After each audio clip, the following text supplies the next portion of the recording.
আল্লাহ রাব্বুল ইজ্জা ওয়াল জালালের দরবারে শুকরিয়া জ্ঞাপনের পাশাপাশি আমি আজকের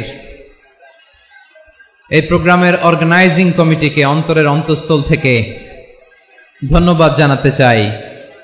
আমি জনগুরুত্বপূর্ণ, যেটা রাষ্ট্রের জন্য গুরুত্বপূর্ণ, যেটা সামাজিকভাবে আমাদের জন্য গুরুত্বপূর্ণ, আমার ব্যক্তি জীবনের জন্য গুরুত্বপূর্ণ, গোটা মানবতার জন্য গুরুত্বপূর্ণ, এরকম কিছু বার্তা আজকের এই ঐতিহাসিক প্রোগ্রামে আমি রাখতে চাই ইনশাআল্লাহ। আজকে আমরা যা শুনবো শিখবো আমলের নিয়তে শুনবো, ঠিক কিনা বলেন? শেষ পর্যন্ত নীরবতা বজায় রাখবো। প্রিয় ভাইরা, যে টপিকটি নিয়ে আমি আপনাদের সামনে আজকে কথা বলতে চাই, টপিকটি অনেক গুরুত্বপূর্ণ। টপিকটি হচ্ছে হিউম্যান রিসোর্স ডেভেলপমেন্ট। কারণ আল্লাহ তাআলা আমাদের যা দেখ আর না দেখ এটা দিছে, মানুষ আর মানুষ, 18 কোটি মানুষ, ঠিক কিনা? এই 18 কোটি জনসংখ্যার দেশে বসবাস করে আমরা খুশি না বেজার?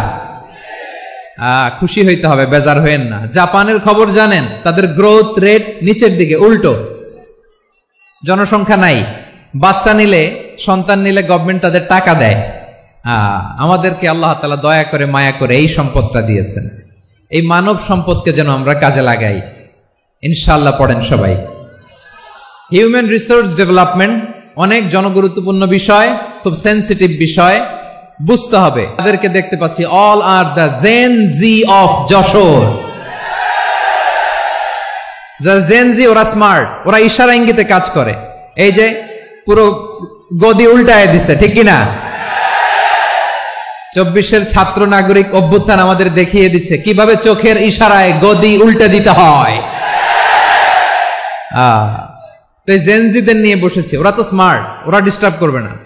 মেহরবানি করে আমার সাথে কানেক্ট করো, 1 to 1, brain to brain, eye to eye, eye contact করো আমার সাথে, তাকাও।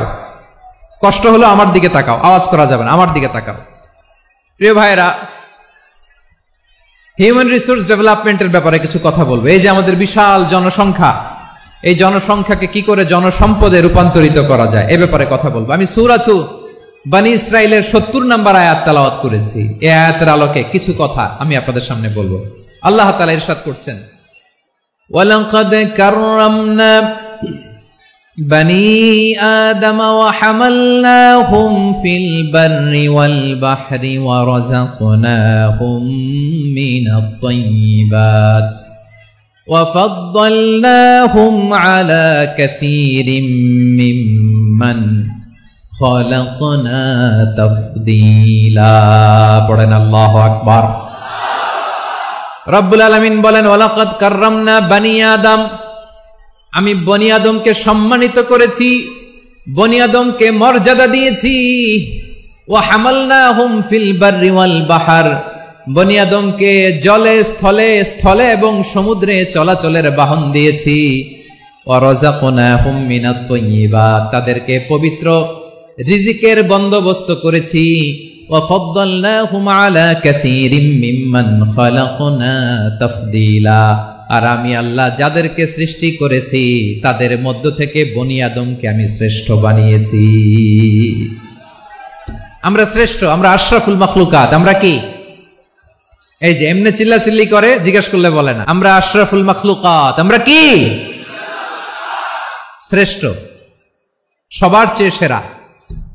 আমাদের মতো করে আল্লাহ কাউকে বানায় নাই। 2 পায়ে ভর করে, শির দ্বারা এরকম স্ট্যান্ড রেখে মাথা উঁচু করে দাঁড়াতে পারে এরকম কোন প্রাণী পৃথিবীতে আছে? এজন্য আল্লাহ বলেন, ওয়ালাকাদ কাররামনা বনী আদম, আমি বনী আদমকে সম্মানিত করেছি, তাদেরকে আমি মর্যাদা দিয়েছি। তাদেরকে আমি যত মর্যাদা দিয়েছি আমার কোন সৃষ্টিকে এত মর্যাদা দেই নাই। পড়েন সুবহানাল্লাহ। I have dignified the status of the sons of Adam, আদমের সব সন্তানের মর্যাদা আমি বাড়িয়েছি। আল্লাহ এখানে বলেননি ওয়ালাকাদ কাররামনাল মুমিনিন, আমি মুমিনের মর্যাদা বাড়িয়েছি, বলেছেন? আল্লাহ এখানে বলেন নাই ওয়ালাকাদ কাররামনাল মুসলিমিন, আমি মুসলিমের মর্যাদা বাড়িয়েছি। আল্লাহ বলেছেন ওয়ালাকাদ কাররামনা বনী আদম, আমি বনী আদমের সম্মান বাড়িয়েছি। হোক সে মুমিন কিংবা কাফের, মুসলিম কিংবা মুশরিক, আস্তিক কিংবা নাস্তিক, আরব কিংবা অনারব, যেই হোক না কেন, আদম সন্তান সবগুলার মর্যাদা বাড়ায় দিয়েছে কে? সবার মর্যাদা আল্লাহ বাড়িয়েছে। মানুষ হিসেবে মর্যাদা, বিশ্বনবী সাল্লাল্লাহু আলাইহি ওয়াসাল্লাম ইহুদির লাশ দেখে দাঁড়িয়ে গেলেন। কার লাশ? ইহুদির লাশ দেখে দাঁড়ায় গেলেন। সাহাবারা বললেন, ইয়া রাসূলুল্লাহ, আপনি দাঁড়ালেন যে, এটা তো ইহুদির লাশ। বিষ্ণু বললেন, আওয়ালাইসাত নাফসান, এটা কি মানুষ নয়? এটা হোক ইহুদি হোক খ্রিস্টান, এটা তো মানুষ। আমি মানুষ দেখে দাঁড়িয়েছি। আই স্যালিউট দ্য হিউম্যানিটি, আমি মানবতাকে সম্মান করেছি। পড়েন সুবহানাল্লাহ। তাহলে এই জমিনে মানুষের মর্যাদা বেশি, হোক আস্তিক হোক নাস্তিক হোক মুমিন কিংবা কাফের। আদমের সন্তান হলে, মানুষ হলেই তার মর্যাদা বাড়িয়েছে কে? মানুষের মর্যাদা আল্লাহ এত বাড়িয়েছেন, মানুষ জীবিত থাকলেও যেমনি মর্যাদাবান, মরে গেলেও মর্যাদাবান। সুবহানাল্লাহ পড়েন। মানুষ মরে গেলে এই ডেড বডিটা কি হয়? পচে যায়, গলে যায়, মাটির সাথে মিশে যায়। তাই বলে আপনি ডেড বডির সাথে যাচ্ছে তাই করতে পারবেন না? পারবেন? কেউ যদি অন্যায় করে, তাকে যদি আপনি শাস্তির আওতায় আনেন, যা মনে চায় করতে পারবেন না। তারা আগুন দিয়ে পোড়াতে পারবেন না, নাক কাটতে পারবেন না, কান কাটতে পারবেন না, অঙ্গ বিকৃতি করতে পারবেন না। কারণ মানব জাতির মর্যাদা স্বয়ং দিয়েছে কে? ডেড বডি পচে যাবে, গলে যাবে। তারপর ইসলাম বলে, না, খবরদার, এই মরা লাশটারও একটা মর্যাদা আছে না নাই? ইসলাম বলে এই লাশটা গলে যাবে, পচে যাবে, কিন্তু এটার অমর্যাদা করো না। কর্পূর দিয়ে, খেজুর পাতা দিয়ে, এটাকে ওয়ার্ম ওয়াটার দিয়ে, গরম পানি দিয়ে ধৌত করো। সাদা শুভ্র ধবধবে কাপড় দিয়ে লাশটাকে তুমি কাভার করো। তারপরে খাটিয়ার মধ্যে লাশটাকে রেখে বিশাল একটা প্রোগ্রাম করো, একটা ফিউনারাল প্রোগ্রাম করো। ওই প্রোগ্রামের ডানে বায়ে পেছনে লাশটারে রাখলে হবে না, প্রোগ্রামের একেবারে সামনটাতে তুমি লাশটাকে রাখো। সুবহানাল্লাহ। একটা ফিউনারাল প্রোগ্রাম করতে হবে, তাকে শেষ বিদায় জানাতে হবে, যেটাকে আমরা জানাজা বলি। কি বলি? জানাজা মানে মাইয়েতের জন্য দোয়া, তার জন্য দোয়া করা হয়। তাকে একটা সিস্টেমেটিক অর্ডারে কবরে রাখা হয়, সুন্দরভাবে সেটাকে কবরস্থ করা হয়, মাটি দেয়া হয়, পানি দেয়া হয়। তার মানে মরে গেলেও মানুষের সম্মান বাড়ায় দিয়েছে কে? এজন্য আল্লাহ বললেন, ওয়ালাকাদ কাররামনা বানি আদম, বনি আদমের সম্মান মর্যাদা আমি আল্লাহ বাড়িয়ে দিয়েছি। মানুষের সম্মানে তুমি কখনো আঘাত করো না, ঠিক কিনা? তাহলে ভাই, প্রথম মেসেজ হচ্ছে, the first and foremost message tonight, আল্লাহ বলেন, I have dignified the status of son of Adam, আমি বনি আদম সবার মর্যাদা বাড়িয়ে দিয়েছি। হোক আস্তিক নাস্তিক, হোক কাফের কিংবা মুশরিক, তার মর্যাদা বাড়াই দিছে কে? যখন বন্যা হয়, আমরা ত্রাণ নিয়ে যাই, আমরা শুধু মুসলমানদেরকে ত্রাণ দেই নাকি? হ্যাঁ, আমরা মুসলমানকেও দেই, অমুসলমানকেও দেই, হিন্দুকেও দেই, বৌদ্ধকেও দেই। যেখানেই মানবতা বিপন্ন, সেখানে ইসলামের হেল্পিং হ্যান্ড আছে না নাই? সুবহানাল্লাহ। কি দিন আমরা পেয়েছি, কি বিধান আমরা পেয়েছি। ওয়ালাকাদ কাররামনা বানি আদম, আমি বনি আদমকে সম্মানিত করেছি। এরপর আল্লাহ বললেন, ওয়া হামালনাহুম ফিল বাররি ওয়াল বাহর, মানুষকে স্থলে এবং সমুদ্রে চলাচলের বাহন আমি দিয়েছি। স্থলে কিভাবে চলবে, জলে কিভাবে চলবে, এই বাহনের ব্যবস্থা করেছে কে? আল্লাহ বললেন, ওয়া হামালনাহুম ফিল বাররি ওয়াল বাহর, জলে স্থলে আমি চলাচলের যানবাহনের ব্যবস্থা করেছি। আমরা স্থলে ঘোড়ার উপরে চড়ি, উটের উপরে চড়ি, গাড়ির উপরে চড়ি। এই যে গাড়ির ইঞ্জিন বানাইছি আমরা, এটার মেধা দিয়েছে কে? আবার সাগরের মধ্যে আমরা নৌযান, জলযান, বড় বড় জাহাজ দিয়ে এক মহাদেশ থেকে আরেক মহাদেশ যাই, এক দেশ থেকে মালামালগুলো আরেক দেশে পাঠাই। সাগরের ভেতরে নৌকাগুলোরে ধরে রাখলো কে?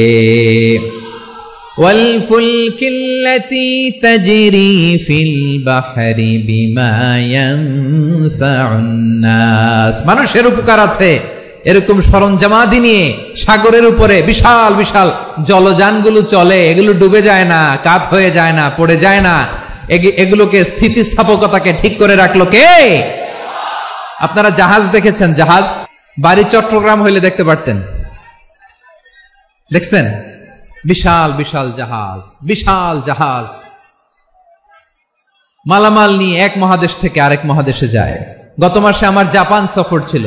এই যে বাংলাদেশে যে গাড়িগুলো চালান, বেশিরভাগ গাড়ি আসে কিন্তু জাপান থেকে। হাজার হাজার গাড়ি একটা জাহাজ বহন করতে পারে, হাজার হাজার গাড়ি। এটারে সাগরের মধ্যে ভাসাইলো কে? সবাই বলুন, ভাসালো কে? হাজার হাজার গাড়ি নিয়ে জাপানিজ গাড়িগুলো আমাদের চট্টগ্রামের এয়ারপোর্টের বন্দরে ভিড়ে। যুক্তরাষ্ট্রে আমি দেখেছি বিশাল বিশাল জাহাজ। আপনারা টাইটানিক জাহাজের নাম শুনেছেন?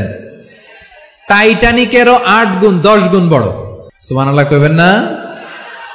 টাইটানিক জাহাজের 8 গুণ 10 গুণ বড় একটা জাহাজ আছে, আইকন অফ দ্য সি, আমি দেখে এসেছি। রয়্যাল ক্যারিবিয়ান দেখে এসেছি। সাগরের সামনে জেটিতে যখন দাঁড়ালাম, জাহাজটা যখন যায়, আমার মনে হচ্ছে একটা শহর, গোটা শহর, the entire city is floating on the water. পুরো একটা শহর মনে হয় পানির উপর দিয়ে ভেসে যাচ্ছে। পড়েন সুবহানাল্লাহ। এই যে আইকন অফ দ্য সি, এই ক্রুজ, এই জাহাজটা, এটার ভেতরে স্টেডিয়াম আছে। কিসের ভিতরে স্টেডিয়াম? কথা বুঝে নাই বোধহয়। স্টেডিয়াম কিসের ভিতর? সুইমিং পুল আছে, শপিং মল আছে, রেস্টুরেন্ট আছে, ক্লাব আছে, 3000 4000 রুম বিশিষ্ট, কক্ষ বিশিষ্ট হোটেল আছে। এই সবগুলোর নিয়ে এগুলো চলে সাগরের এই দোলার মধ্যে, জলোচ্ছ্বাসের মধ্যে, এই সাগরের ভেতরে এই জাহাজগুলোর ভাষায় রাখছে কে? সূরাতুর রহমান আল্লাহ তাআলা বললেন, ওয়ালাহুল জাওয়ারিল মুনশাআতু ফিল বাহরি কাল আ'লাম ফাবিআইয়ি আলা, সবাই পড়েন, ফাবিআইয়ি আলাই রাব্বিকুমা তুকাযযিবান। পাহাড় সম বড় বড় জাহাজগুলো মাল বোঝাই করে সাগরের মধ্যে ভেসে বেড়ায়। এগুলো দিয়ে মালামাল বহন করা যায়, মানুষরা এক দেশ থেকে আরেক দেশে যায়। এই জাহাজগুলোর সাগরের ভেতরে ভাসায় রাখলো কে? এই আয়াতের ভেতরে আল্লাহ তাআলা সূরাত বনী ইসরাঈলের এই চমৎকার আয়াতের ভেতরে আল্লাহ তাআলা বেসিক্যালি মানব জাতির প্রতি তার 4টি স্পেশাল অনুগ্রহের কথা বলেছেন। কয়টি? 2টা বলে ফেলছি। 1 নাম্বার, ওয়ালাকাদ কাররামনা বনী আদম, আমি বনী আদমের সম্মান বাড়াইছি। নাকি মুসলমানদের? নাকি মুসল্লিদের? কার সম্মান বাড়িয়েছি? বনী আদমের। তাহলে human dignity, the first part of the verse talks about the human dignity. 2 number অংশ আল্লাহ তাআলা বললেন, ওয়া হামালনাহুম ফিল বাররি ওয়াল বাহর, স্থলে এবং সমুদ্রে আমি তাদের জন্য চলাচলের বাহন দিয়েছি। সুবহানাল্লাহ। তার মানে smooth movement on land and sea, জলে এবং স্থলে যাতে আমরা স্মুথলি মুভ করতে পারি আল্লাহ তাআলা দিয়েছেন। 3 নাম্বার আল্লাহ তাআলা বললেন, ওয়া রাযাকনাহুম মিনাত তাইয়্যিবাত, মানুষের জন্য আমি পবিত্র রিজিকের ব্যবস্থা করেছি। জলে এবং স্থলে যত প্রাণী আছে সবগুলা প্রাণীকে রিজিক দেয় কে? আমাদেরকে রিজিক দেয় কে? সাগরের মাছগুলোকে, বড় বড় তিমি মাছগুলোরে রিজিক দেয় কে? বাতাসের মধ্যে ভেসে বেড়ানো বড় বড় পাখিগুলো, স্ক্যান্ডিনেভিয়ান কান্ট্রি থেকে লক্ষ লক্ষ কোটি কোটি পাখিগুলো যে এক দেশ থেকে আরেক দেশে ট্রান্সফার হয়, এগুলোর রিজিক দেয় কে? রব্বুল আলামিন বলেন, ওয়ামা মিন দাব্বাতিন ফিল আরদি ইল্লা আলাল্লাহি রিজকুহা ওয়া ইয়ালামু মুস্তাকাররাহা ওয়া মুস্তাওদাআহা কুল্লুম ফি কিতাবিম মুবিন। আল্লাহু আকবার। রব্বুল আলামিন বলেন, ভূপৃষ্ঠে বিচরণশীল যত প্রাণী আছে সব প্রাণীগুলোকে আমি আল্লাহ আমার নিজের কুদরতে রিজিকের বন্দোবস্ত করি। এই প্রাণীগুলো কোথায় থাকে, কোথায় যায়, সব জায়গায় আমি রিজিক পৌঁছে দেই। রিজিক কেউ দিতে পারে না, রিজিকের মালিক কে? রিজিকের মালিক তিনি আল্লাহ। এজন্য আল্লাহ তাআলা বললেন, ওয়া রাযাকনাহুম মিনাত তাইয়্যিবাত। এরপর আল্লাহ বললেন, ওয়া ফাদ্দালনাহুম আলা কাসীরিম মিম্মান খালাকনা তাফদীলা। আমি যত প্রাণী সৃষ্টি করেছি সকল প্রাণীর মধ্যে মানুষের মর্যাদা, শ্রেষ্ঠত্ব আমি দিয়েছি। সুবহানাল্লাহ পড়েন। তাহলে 1 নম্বরে আল্লাহ বললেন, আমি বনি আদমের মর্যাদা বাড়ালাম। এরপরে বললেন, স্থলে এবং সমুদ্রে চলাচলের জন্য যানবাহন দিলাম। 3 নম্বরে আল্লাহ বললেন, পবিত্র রিজিকের ব্যবস্থা করে দিলাম। এরপরে আল্লাহ বললেন, যত প্রাণী আছে, সৃষ্টি আছে, সবগুলার উপরে আমি মানুষকে শ্রেষ্ঠত্ব দিলাম। সুবহানাল্লাহ। তাহলে সবচেয়ে বেশি শ্রেষ্ঠত্ব মানুষের। কার? মানুষের। শুধু তাই নয় প্রিয় ভাইরা, আকাশ এবং জমিনে যা কিছু আছে সবকিছু মানুষের জন্য, মানুষের কল্যাণে, মানুষের প্রয়োজনে, মানুষের বশীভূত করে সৃষ্টি করেছেন কে? রব্বুল আলামিন বলেন, হুয়াল্লাযী খালাকা লাকুম মা ফিল আরদি জামিআ, এই জমিনের মধ্যে যা কিছু আমি আল্লাহ সৃষ্টি করেছি সব কিছু আমি মানুষের জন্য সৃষ্টি করেছি। পড়েন সুবহানাল্লাহ। হুয়াল্লাযী খালাকা লাকুম মা ফিল আরদি জামিআ, যা আছে সব আমাদের জন্য, সব আমাদেরকে সার্ভিস দেওয়ার জন্য, আমাদের উপকারের জন্য, আমাদের কল্যাণের জন্য। আওয়াজ করে সবাই পড়ুন আল্লাহু আকবার। অন্য আয়াতে আল্লাহ বললেন ওয়াসাখখারা লাকুম মা ফিস সামাওয়াতি ওয়া মা ফিল আরদি জামিআম মিন ইন্না ফি যালিকা লাআয়াতিন লিকাউমিন ইয়াতাফাক্কারুন। প্রথম আয়াতে আল্লাহ বললেন জমিনে যা আছে সব তোমাদের কল্যাণে আমি সৃষ্টি করলাম। এরপরে আল্লাহ বললেন আকাশেও যা আছে সব তোমাদের জন্য সৃষ্টি করলাম, তোমাদের অনুগত বানায় দিলাম। পড়েন সুবহানাল্লাহ। মানুষের কি ব্রেইন দেখেন, মানুষ জমিন ছেড়ে আকাশে চলে যায়। পাখি দেখে মানুষের শখ হলো পাখি যেহেতু উঠতে পারে আমরাও পারবো। অরবিল রাইট, উইলবার রাইট, দুই ভাই মিলে আঁকাঝোঁকা করতে করতে করতে করতে প্লেন বানায় ফেললো। কোন সুবহানাল্লাহ। এখন পাখিও ওরে, আমরাও ওরি। এরপরেই মানুষের কৌতূহল থামে না এখানে, মানুষ চলে গিয়েছে চাঁদে। কোথায় গেছে? এখন কিন্তু চাঁদে জমি বিক্রি হয় জানেন। পৃথিবী নিয়ে মারামারি শেষ, রাশিয়া আমেরিকা এখন ধরছে চাঁদ আর মঙ্গল গ্রহ। এখন চাঁদে জমি বিক্রি হয়, মঙ্গলে জমি বিক্রি হয়। এই চাঁদ, মঙ্গল, বৃহস্পতি, শনি সব আল্লাহ তাআলা আমাদের জন্য বানিয়েছেন। সুবহানাল্লাহ পড়েন। মানুষ সাগরের উপরে চড়ে, শূন্যে ভেসে বেড়ায়, পাহাড় কেটে সুড়ঙ্গ বানায়, টানেল বানায়। মানুষ ব্রডব্যান্ডের লাইন নিয়ে যায় সাগরের ভেতর দিয়ে, এক দেশ থেকে আরেক দেশে, এক মহাদেশ থেকে আরেক মহাদেশে। সুবহানাল্লাহ পড়েন। তার মানে গোটা বিশ্বের সবকিছুর উপরে control, superiority over all creatures, সবকিছুর উপর কন্ট্রোল, মনিটরিং, নিয়ন্ত্রণ, এটা প্রতিষ্ঠা করে দিয়েছে কে? এজন্যই মানুষের শ্রেষ্ঠত্ব। ওয়ালাকাদ কাররামনা বানি আদম, আমি বনি আদমের সম্মান বাড়িয়েছি, মর্যাদা আমি বাড়িয়ে দিয়েছি। এই কারণে, কারণ মানুষ সবকিছুর উপর নিয়ন্ত্রণ নিতে পারে। মানুষকে নিয়ে এই কোরআনের সব আলোচনা, মানুষকে নিয়ে এই কোরআনের সব।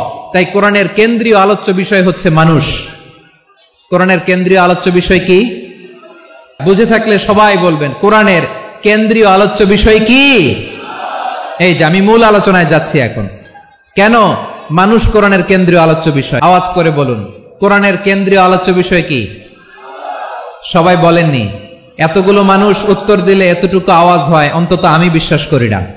আওয়াজ করে বলো, কোরআনের কেন্দ্রীয় আলোচ্য বিষয় কি? মানুষ। এই মানুষ কোরআনের কেন্দ্রীয় আলোচ্য বিষয়। মানুষকে আল্লাহ স্বাধীনতা দিয়েছেন। ফামান শাআ ফালইউমিন ওয়া মান শাআ ফালইয়াকফুর। চাইলে মুমিন হতে পারো, চাইলে কাফের হতে পারো, তোমার ইচ্ছা। তবে জেনে রাখো, মুমিন হলে পাবা জান্নাত, কাফির হলে পাবা জাহান্নাম। নাও দ্য ডিসিশন ইজ ইয়ার্স। সিদ্ধান্ত তোমার, জান্নাতে যাবা না জাহান্নামে যাবা। কই যেতে চান, জান্নাতে না জাহান্নামে? ডান দিকে না বাম দিকে? ডানপন্থী না বামপন্থী? চিল্লা চিল্লি না চুপচাপ? চুপচাপ কয়ে আবার চিল্লাচিল্লি শুরু করে দিচ্ছে। মাশাআল্লাহ। তাহলে কোরআনের কেন্দ্রীয় আলোচ্য বিষয় মানুষ। আমার সাথে থাকতে হবে, তোমাদেরকে নিয়ে আমি আলোচনা শেষ পর্যন্ত যাব। অনেক গুরুত্বপূর্ণ কথা বাকি আছে, আমাকে সহযোগিতা করতে হবে। মাশাআল্লাহ, এই তো ঠান্ডা হয়েছে। হ্যাঁ, ঠিক আছে ঠিক আছে ঠিক আছে। মানুষকে আল্লাহ এত স্বাধীনতা দিয়েছেন, মানুষ চাইলে অনেক ভালো হইতে পারে। ভালোর রাস্তাও খোলা, খারাপ হওয়ার রাস্তাও খোলা। ভালো হইলে মানুষ অনেক ভালো, খারাপ হইলে অনেক খারাপ। ভালো হইলে সবচেয়ে ভালো, খারাপ হইলে সবচেয়ে খারাপ। এজন্য সিদ্ধান্ত আপনাকে নিতে হবে। আল্লাহ তাআলা বলছেন, লাকাদ খালাকনাল ইনসানা ফি আহসানি তাকওয়িম সুম্মা রাদাদনাহু আসফালা সাফিলিন। আমি মানুষকে অনেক সুন্দর অবয়বে, সুন্দর আকৃতিতে সৃষ্টি করেছি। তার শুধু চেহারার ডিজাইনটাই সুন্দর নয়, তার ব্রেনটা বড্ড সুন্দর, তার মানসিকতা বড্ড সুন্দর, তার সৃজনশীলতা বড্ড সুন্দর। পড়েন সুবহানাল্লাহ। আমাদের চেহারা, অবয়ব, ডিজাইন যে সুন্দর তা না, আমাদের ব্রেনটা অনেক সফিস্টিকেটেড ব্রেন, অনেক সফিস্টিকেটেড। এই 1.5 কেজি ব্রেন ইউজ করে মানুষ গোটা বিশ্বে সভ্যতা বিনির্মাণ করেছে, ঠিক কিনা? এই ব্রেন আল্লাহ তাআলা আমাকে দিয়েছে। এটারে কাজে লাগালে, আপনার 6 সেন্স কাজে লাগালে আপনি অনন্য মানুষ হয়ে উঠবেন, মহামানবে রূপান্তরিত হবেন। মানুষ হতে পারে, চাইলেই মহামানব হতে পারে। আবার যদি মানুষ চায় খারাপও হতে পারে। আল্লাহ বললেন শুধু ভালোই না, ভালো হতে চাইলে অনেক ভালো তুমি হতে পারো, আবার খারাপ হতে চাইলে অনেক খারাপ তুমি হতে পারো। সুম্মা রাদাদনাহু আসফালা সাফিলিন।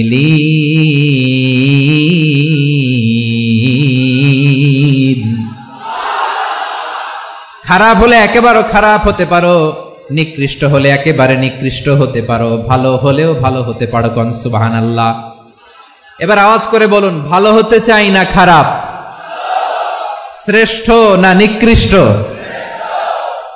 মানুষ ভালো হলে মানুষ ফেরেশতার চেয়েও ভালো, মানুষ খারাপ হলে সে পশুর চেয়েও খারাপ। কথা ঠিক কিনা বলেন? ভালো হলে ফেরেশতার চেয়েও ভালো, খারাপ হলে পশুর চেয়েও নিকৃষ্ট। তার মানে শ্রেষ্ঠত্বে মানুষ, শ্রেষ্ঠত্বে ফেরেশতাকে ছাড়িয়ে যায়, আর অধপতনে পশুকেও হার মানায়। আই রিপিট, আমি আবারও বলছি, মানুষ শ্রেষ্ঠত্বে ফেরেশতাকে ছাড়িয়ে যায়, আর অধপতনে সে পশুকেও হার মানায়। আওয়াজ করে বলতে হবে ঠিক কিনা? এটার প্রমাণ কি? মানুষ শ্রেষ্ঠ হইলে যে ফেরেশতার চেয়েও সেরা, তার প্রমাণ কি? আল্লাহ তাআলা বলছেন, ওয়া ইয কুলনা লিল মালাইকাতি ইসজুদু লি আদম ফাসাজাদু ইল্লা ইবলিস আবা ওয়াস্তাকবারা ওয়া কানা মিনাল কাফিরিন। আল্লাহ বলেন, স্মরণ করো সে সময়ের কথা যখন আমি ফেরেশতাদেরকে বললাম, ও ফেরেশতারা আদমকে সেজদা দাও। সব ফেরেশতারা সম্মান সূচক সেজদা আদমকে দিল, তারা আদমের জন্য সেজদায় লুটিয়ে পড়লো, একজন ছাড়া, তার নাম ইবলিস। আওয়াজ করে বলেন, তার নাম কি? সে অহংকার প্রদর্শন করলো, সে কাফের হয়ে গেল, বাকি সব ফেরেশতারা সেজদা দিল। সুবহানাল্লাহ। আবার আদম আলাইহিস সালামকে আল্লাহ জিজ্ঞেস করলেন, সব বলে দিল উত্তর, কিন্তু ফেরেশতাদেরকে একই প্রশ্ন জিজ্ঞেস করলেন, তারা উত্তর করতে পারে নাই। তার মানে এর মধ্য দিয়ে প্রমাণিত হয়, মানুষ ভালো হলে ফেরেশতার চেয়েও ভালো, ফেরেশতার চেয়েও মানুষের মর্যাদা বাড়িয়ে দিয়েছে কে? সব নূরের ফেরেশতা যখন মাটির আদমকে সেজদা দেয়, এটা প্রমাণ করে ফেরেশতার চেয়েও মানুষের মর্যাদা বাড়িয়ে দিয়েছে কে? তুমি মাটির আদমকে প্রথম সৃষ্টি করিয়া ঘোষণা করিয়া দিলে শ্রেষ্ঠ বলিয়া, তাই তো নূরের ফেরেশতা করে আদমকে সেজদা। ঠিক কিনা বলেন? তাই তো নূরের ফেরেশতা করে আদমকে সেজদা, সবার চেয়ে সম্মান দিলে মাটির আদমকে। আল্লাহু আল্লাহু তুমি জাল্লে জালালুহু, শেষ করা তো যায় না গে তোমার গুণগান। পড়েন না? পড়েন। আল্লাহু আল্লাহু তুমি জাল্লে জালালুহু, শেষ করা তো যায় না গে তোমার গুণগান। আল্লাহু আল্লাহু, আল্লাহু আকবার। আদমের মর্যাদা বেশি, মানুষের মর্যাদা বেশি, মানুষ শ্রেষ্ঠ, তার প্রমাণ নূরের ফেরেশতা মাটির আদমকে সেজদা করে। আওয়াজ করে বলেন ঠিক কিনা? তাহলে মানুষ ভালো হলে ফেরেশতার চেয়ে ভালো। আবার মানুষ যদি খারাপ হয়, সে পশুর চেয়েও খারাপ, অধপতনে পশুত্বকে হার মানায়। তার প্রমাণ, তার প্রমাণ কি? তার প্রমাণ দেখবেন পত্রিকায়, পত্রিকায় নিউজ পেপারে মাঝে মাঝে এরকম দেখা যায়, এক মানুষ আরেক মানুষকে হত্যা করে 20 টুকরা করে বস্তার ভেতরে ভরেছে। আপনারা এই নিউজ পড়েন নাই না? দেখেন নাই? দেখছেন? মানুষ মানুষকে হত্যা করে কয় টুকরা? জোরে বলেন। এখানেই ক্ষান্ত হয় না, আবার কোথায় ভরছে? বস্তার ভেতরে। আচ্ছা, বুঝে থাকলে আওয়াজ করে বলেন, কোনদিন শুনছেন একটা হাতি আর একটা হাতিকে হত্যা করে 20 টুকরা করছে, এরপরে বস্তার ভেতরে ভরছে? হয়েছে? তাহলে দেখেন, মানুষ যদি খারাপ হয় সে পশুকেও হার মানায়। চিল্লায় বলো ঠিক কিনা? এমনও দুশ্চরিত্র মানুষ আছে যার বদ নজর থেকে যার নজর থেকে 6 মাসের ছোট্ট মেয়ে থেকে শুরু করে 80 বছরের বৃদ্ধারাও নিরাপদ নয়। পশুকেও হার মানে। মানুষের ঘর জ্বালিয়ে পুড়ে মেসাকার করে দেয়, জনপদের পর জনপদ জ্বালায় দেয়, এরকম আছে না নাই? এরা মানুষ? আওয়াজ করে বলেন, এরা মানুষ না। প্রিয় ভাইয়েরা, চোখ কান নাক মুখ থাকলেই মানুষ না। যা সামনে দেখেন এগুলো সব মানুষ না, এগুলো জনসংখ্যা। এগুলো কি? সবাই বলুন, এগুলো কি? বাড়ছে জনসংখ্যা, কমছে মানুষ। বাড়ছে জনসংখ্যা, কমছে। এই দুনিয়া এখন তো আর সেই দুনিয়া নাই, মানুষ নামের মানুষ আছে, দুনিয়া বোঝাই, সেই মানুষের ভিড়ে আমার আসল মানুষ নাই। ঠিক কিনা? আসল মানুষের বড্ড অভাব, আসল মানুষের বড্ড অভাব। আমার ভাইয়েরা, মানুষ খারাপ হলে পশুকেও হার মানায়। উপর থেকে যারা মারতেছে এরাও মানুষ, যাদেরকে মারলো তারাও। তার মানে মানুষে মানুষে পার্থক্য আছে না নেই? মানুষে মানুষে পার্থক্য আছে। নাক কান চোখ মুখ থাকলেই মানুষ নয়। বাড়ছে জনসংখ্যা, কমছে মানুষ। চিল্লায় বলো ঠিক কিনা? তাহলে আমরা বুঝলাম মানুষ ভালো হলে অনেক ভালো, খারাপ হলে অনেক খারাপ। আসুন না 3 দিন ব্যাপী এই তাফসিরুল কোরআনের ঐতিহাসিক প্রোগ্রাম থেকে আমরা সিদ্ধান্ত নেই, আমরা ভালো মানুষ হব নাকি খারাপ মানুষ হব। কলিজা থেকে, প্রাণ থেকে আওয়াজ করে সবাই বলুন, ভালো মানুষ নাকি খারাপ মানুষ? ভালো মানুষ হইতে হবে। ভালো মানুষ যারা জগৎটাকে এনলাইটেন করবে, যারা এনলাইটেন করবে, যারা সত্যের বীর সেনানী হয়ে দাঁড়াবে, যারা সত্যের পক্ষে কথা বলবে, যারা জালিমের মসনদকে ভেঙে খান খান করে দেবে। এরকম হওয়ার দরকার আছে না নাই? এরকম ভালো মানুষ আমরা হতে চাই কি চাই না? মানুষকে যত্ন নিলে মানুষ যে কত ভালো হয় আপনি কল্পনাও করতে পারবেন না। এই যে আপনাদের যশোরে যে ভালো ছেলেগুলো আছে, যে ভালো তরুণগুলো আছে, যে যুবকগুলো আছে, যে ভালো আলেমরা আছে, ভালো নেতারা আছে, সবাই যদি তাদের মতো হতো, পুরো যশোরটা একটা জান্নাতের টুকরা হয়ে যেত। আওয়াজ করে বলেন ঠিক কিনা? মানুষকে নার্চারিং করলে, মানুষকে পলিশ করলে, মানুষকে গ্রুমিং করলে, মানুষকে সঠিক তারবিয়া দিলে মানুষ অনন্য হয়ে ওঠে। প্রতিটি মানুষ অনন্য। আমি অনন্য, আপনি অনন্য, আমরা সবাই অনন্য। সুবহানাল্লাহ বলেন। মানুষকে আল্লাহ তাআলা দিয়েছেন অসীম ক্ষমতা, অসীম ক্ষমতা। সুবহানাল্লাহ। একটা মানুষ পারে না এমন কিছু নাই, একটা মানুষ পারে না এমন কিছু নাই। বিশ্বাস করতে হবে, মানুষ যা কল্পনা করতে পারে ওইটা মানুষ করে দেখাতে পারে। আমার দিকে তাকাও, মানুষ মানুষ যা কল্পনা করতে পারে সেটা মানুষ করে দেখাতে পারে। তুমি তোমার কল্পনার রাজ্যকে সাজাও, তোমাকে হারাতে পারে এমন কোন শক্তি আল্লাহর জমিনে নাই। তোমার কি শক্তি, কি সম্ভাবনা তুমি জানোই না মিয়া। তুমি এদিকে তাকাও কেন? তোমার রাস্তা তো ওই দূরে, তোমার টেনে কোথায় নিয়ে যাবে তুমি কিছুই জানো না। Plan big, dream big. কল্পনার শক্তিকে বড় করো। মানুষ যা কল্পনা করতে পারে মানুষ তা করে দেখাতে পারে। মানুষের কাছে অসাধ্য কিছু নাই, মৃত্যু ছাড়া, এক্সেপ্ট ডেথ। মৃত্যু ছাড়া মানুষ সবকিছুকে জয় করতে পারে। মৃত্যু ছাড়া যে কোনো অসাধ্যকে সাধন করার ক্ষমতা মানুষকে দিয়ে দিয়েছে কে? হারার জন্য তোমার জন্মই হয় নাই, তোমার জন্ম হয়েছে জিতার জন্য, বিজয়ের জন্য তোমার জন্ম। মানুষের শুরুটাই হয় বিজয় দিয়ে। আওয়াজ করে বলো, মানুষের শুরু হয় কি দিয়ে? আমরা যখন আমার পিতার পৃষ্ঠদেশে ছিলাম, পিতার পৃষ্ঠদেশ থেকে শুক্রাণু যখন মায়ের গর্ভদেশে যেয়ে পড়ে, কতটা শুক্রাণু ভ্রমণ শুরু করে জানো? 20 কোটি শুক্রাণু। একবার সিমেন আউট হলে সেখানে 20 কোটি শুক্রাণু থাকে, ভ্রমণ শুরু করে। ওই 20 কোটি শুক্রাণুর মধ্যে থেকে তুমি আমি আজকে এক বিকশিত শুক্রাণু মানব রূপে পৃথিবীতে এসেছি। সুবহানাল্লাহ। ওই 20 কোটি শুক্রাণুর প্রতিযোগিতায় সবাইরে পেছনে ফেলে সেদিন আমি সফল হয়েছিলাম। সেদিন আমি বিজয়ী হয়েছিলাম। সেদিন আমি এত ছোট ছিলাম, মাইক্রোস্কোপ দিয়েও আমার অস্তিত্ব টের পাওয়া যায় না। আমি এত তুচ্ছ ছিলাম, নগণ্য ছিলাম, আমার কান ছিল না, আমার চোখ ছিল না, আমার হাত ছিল না, আমার জন্য রিকমেন্ডেশন করার মতো মামু ছিল না, খালা ছিল না, কেউ ছিল না। তারপরেও ওই প্রতিযোগিতায়, ওই কম্পিটিশনে যখন আমারে কেউ হারাতে পারে নাই, আল্লাহর জমিনেও আমারে কেউ হারাতে পারে না। হারার জন্য তোমার জন্মই হয় নাই, তুমি আসছোই জিতার জন্য। সুবহানাল্লাহ। বিশ্বনবী বলেন, আন্নাসু মাআদিন কামাআদিনি যাহাবি ওয়াল ফিদ্দা খিয়ারুহুম ফিল জাহিলিয়াতি খিয়ারুহুম ফিল ইসলাম। Peoples are like mines of gold and silver. সোনার খনি, রূপার খনি, এর চেয়েও বড় খনি হচ্ছে এই মানব সম্পদের খনি। আওয়াজ করে বলেন আল্লাহু আকবার। আল্লাহ তাআলা এই সম্পদ আমাদেরকে দিয়েছে। বিশ্বনবী বলেন, মানুষ হচ্ছে খনির মতো।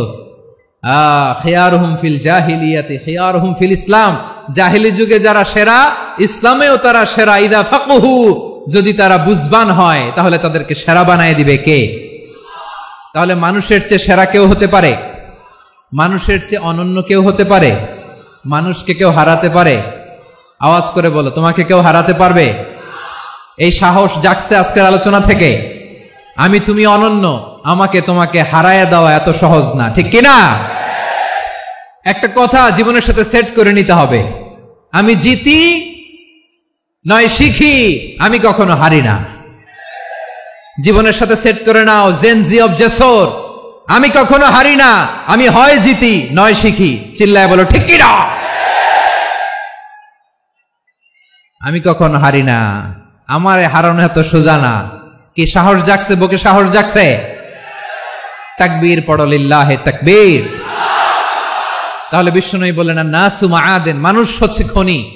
এই ধাক্কা ধাক্কি, আমি জানি এগুলো ভালোবাসার ধাক্কা ধাক্কি, এজন্য আমি সহ্য করে নেই। এগুলো যে ভালোবাসার ধাক্কা ধাক্কি, এটা আমরা বুঝি। পৃথিবীর কোন আইন, সিকিউরিটি প্রটোকল দিয়ে এটারে মানানো যাবে না, কারণ এটা তো ভালোবাসা, লাভ। লাভ কোন আইন কানুন দিয়ে বাধা যায় না, মানানো যায় না, ঠিক কিনা বলো?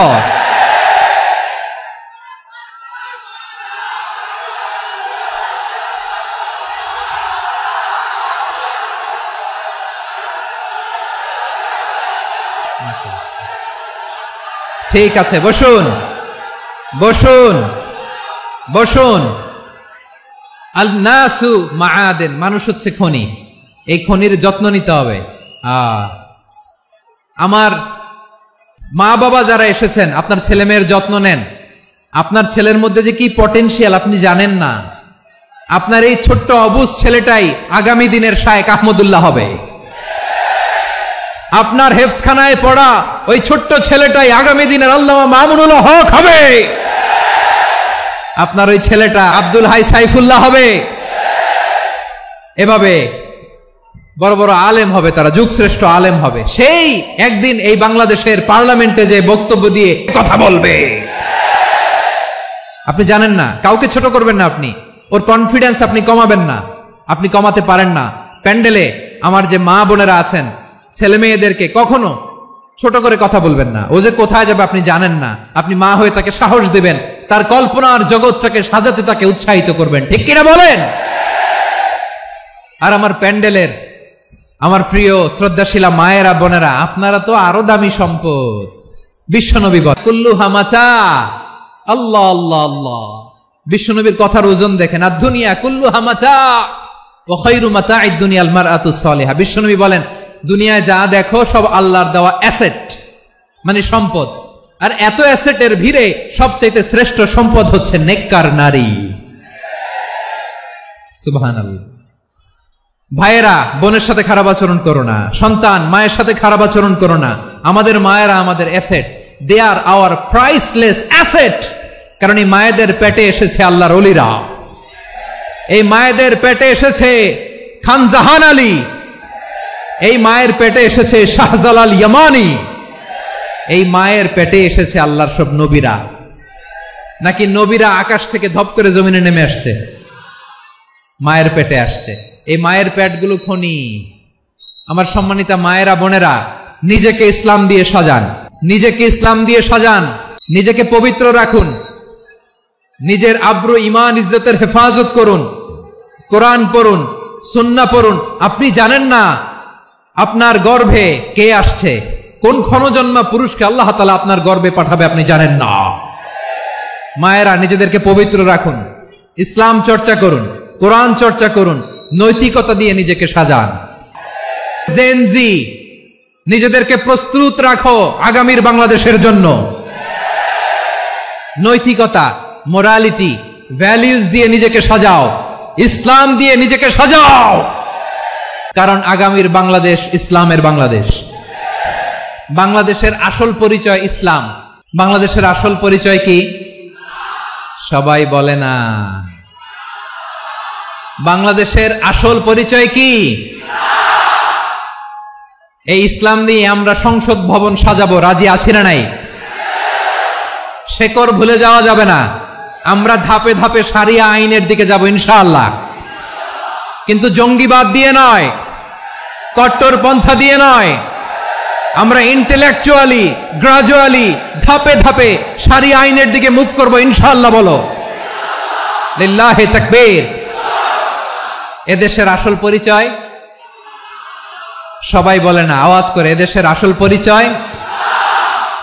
এদেশে আজান শুনে সূর্য ওঠে শহর গ্রামে, এদেশে আজান শুনে সূর্য ডোবে সন্ধ্যা নামে, এদেশে সকল কাজে সবাই বলে বিসমিল্লাহ, এদেশে ভালো কিছু দেখে শুনে হাসি মুখে সবাই বলে মাশা আল্লাহ, সুবহানাল্লাহ সুবহানাল্লাহ সুবহানাল্লাহ সুবহানাল্লাহ সুবহানাল্লাহ সুবহানাল্লাহ সুবহানাল্লাহ সুবহানাল্লাহ। ও নবীন তরুণ, তোমার কিসের এত ভয়? জেনে রেখো বাংলাদেশের আসল পরিচয়। বাংলাদেশের আসল পরিচয় ইসলাম। আওয়াজ তুলে বলো, আসল পরিচয় কি? এদেশে পরস্পরে দেখা হলে দেয় সালাম, এদেশে আমজনতার হৃদয় জুড়ে পাক্কা আলাম, ঠিক কি না? এদেশে বিপদ এলে সর্বজনে সর্বক্ষণে দোয়া পড়ে ইন্না লিল্লাহ সুবহানাল্লাহ সুবহানাল্লাহ সুবহানাল্লাহ সুবহানাল্লাহ।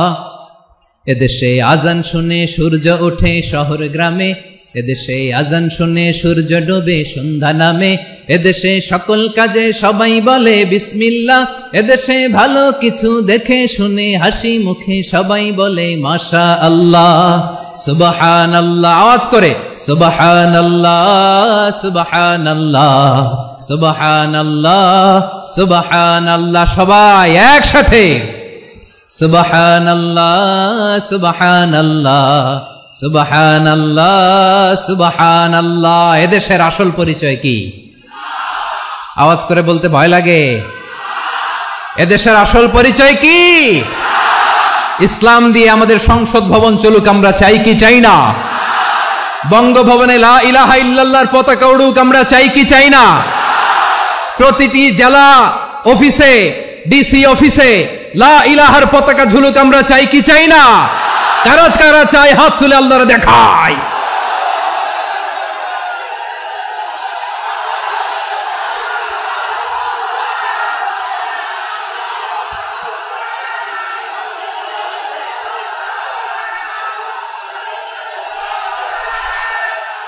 মাশাআল্লাহ মাশাআল্লাহ মাশাআল্লাহ মাশাআল্লাহ। আওয়াজ করে বলো, ভালো মানুষ না খারাপ মানুষ? বুঝে বলছো তো? মানুষ ভালো হলে যে কত ভালো।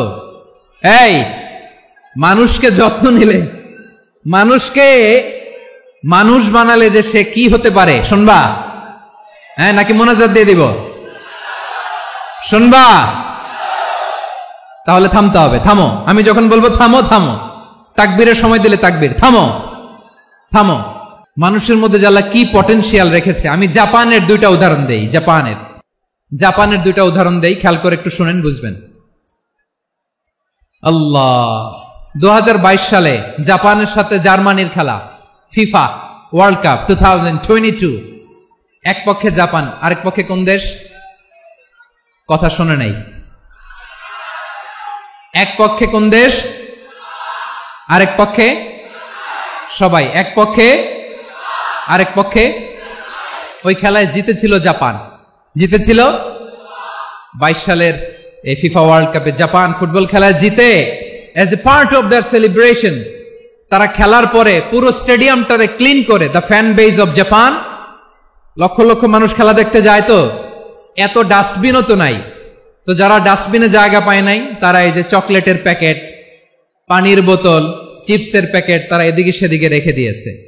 জাপানের ভক্তরা, জাপানের ফলোয়াররা as a part of their celebration তারা খেলার পরে পুরো স্টেডিয়ামের সব ময়লা আবর্জনা ক্লিন করে তারপরে বিদায় নিয়েছে। তাদেরকে কি ক্লিন করার দায়িত্ব দেয়া হয়েছিল? জাপানের যে ছেলেরা খেলা দেখতে গেছিল ওদেরকে কি ক্লিন করার দায়িত্ব দিছিল? তারা কি স্টেডিয়ামের পরিচ্ছন্নতা কর্মী? তাদের আকল, তাদের সিক্স সেন্স তাদেরকে বলেছে। ছোটবেলা থেকে জাপান গভর্নমেন্ট ওদেরকে এত পরিচ্ছন্নতা শেখায়, ক্লিনলিনেস অ্যাওয়ারনেস ক্যাম্পেইন করায়। ক্লাসে আমি দেখেছি, ক্লাসে নিজের বেঞ্চ নিজে মুছে, ক্লাসের মাঝখানে একটা সময় দেয়, নিজের টেবিল নিজে মুছে, নিজের ক্লাসরুমটা নিজে পরিষ্কার করে, রাস্তাঘাটে একটা ধুলা নাই, ময়লা নাই, একটা টিস্যু নাই। খেলার পরে গোটা বিশ্বকে তাক লাগিয়ে দিয়েছে। জাপানের ফ্যানরা সবার রেখে যাওয়া গার্বেজ, টিস্যু, বোতল পরিষ্কার করে তারপরে স্টেডিয়াম থেকে বিদায় নিয়েছে। আমরা কেন এমন হইতে পারলাম না? আমরা কেন এমন হইতে পারলাম না? জাপানের যারা এগুলো করছে ওদের 3টা করে চোখ না? চোখ তো 3টা জাপানো লাগো, জাপানো লাগো, হাত তো 4টা, কান তো 6টা। হ্যাঁ, নাকি আমার মতো 2 হাত 2 কানওয়ালা মানুষ? চোখে দেখলে ওটা মানুষ না। চিন্তা করছেন? তার মানে জাপানিজদেরকে যে গ্রুমিং করে শিখানোর মাধ্যমে পরিচ্ছন্ন বানানো গেছে, ওরা যেমনি মানুষ আমরাও মানুষ। আমাদের সন্তানদেরকে শেখালে তারাও পারবে, পারবে কিনা? 2 নম্বর উদাহরণ বলি। চট্টগ্রাম ফেনীতে যারা গিয়েছেন, মেঘনা গোমতী ব্রিজ প্রকল্প নাম শুনছেন? মেঘনা একটা ব্রিজ পার হওয়া লাগে। এই মেঘনা গোমতী, এখানে 3টা ব্রিজ কাঁচপুর সহ, এই 3টা ব্রিজের নির্মাণ কাজ, রেনোভেশনের কাজ দেয়া হয়েছিল জাপানের একটা কোম্পানিকে। কাকে? জাপানের কোম্পানি। নির্মাণ শেষে 738 কোটি টাকা বেঁচে গেছিল, এটা গভর্নমেন্টের হাতে দিয়ে তারা বিদায় নিয়েছে। কত টাকা? 738 কোটি টাকা। যত প্রাক্কলিত ব্যয় নির্ধারণ করা হয়েছে সব টাকা সরকার, তৎকালীন সরকার, 2019-এর সরকার, কারা ছিল তো জানেন? এই 2019-এর সরকার তাদেরকে দিয়েছে। তারা রিনোভেশন নির্মাণ শেষে 738 কোটি টাকা অতিরিক্ত বেঁচে গেছিল, এটা আবার গভর্নমেন্টের হাতে বুঝাই দিয়ে তারা বিদায় নিচ্ছে। আমরা কেন এমন হইতে পারলাম না? জাপানের ওরাও মানুষ, আমরাও মানুষ, তার মানে মানুষে মানুষে পার্থক্য আছে না নাই? আচ্ছা, জাপানের 2টা উদাহরণ দিলাম, এবার আমার দেশের 2টা উদাহরণ দিব না? বাংলাদেশের 2টা উদাহরণ দেয়। 1 নম্বর উদাহরণ, আপনারা জানেন কক্সবাজার আমার একটা প্রোগ্রাম ছিল, তো হেলিকপ্টারে গিয়েছিলাম। ফেনী জেলা যখন পার হচ্ছি আমি দেখলাম 3টা উইন্ডমিল। উইন্ডমিল চিনেন তো? বিশাল পিলার, 3টা 4টা পাখা থাকে। বায়ু বিদ্যুৎ কেন্দ্র, বাংলাদেশের প্রথম বায়ু বিদ্যুৎ কেন্দ্র এটা। মুহুরী প্রজেক্ট বলে ওটা সম্ভবত, মুহুরী প্রজেক্ট। তো সাগরের বাতাসের ঝাপটায় এটা ঘুরে এনার্জি হয়, ইলেকট্রিসিটি উৎপাদন হয়।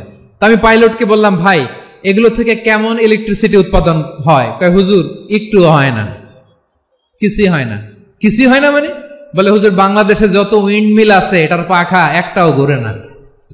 আল্লাহ, বলেন কি? তাহলে যে কোটি কোটি টাকা ব্যয় করে যে উইন্ডমিল, কয় হুজুর উপরে ফিটফাট, ভিতরে সদরঘাট। তার মানে কোটি কোটি টাকা দিয়ে এই উইন্ডমিল বানায়, এখানে কিছু নাই। দুর্নীতির আড্ডাখানা, আখড়াখানা বাংলাদেশ, ঠিক কিনা বলেন? আয়রে, জাপানিজরাও মানুষ, আমরাও মানুষ।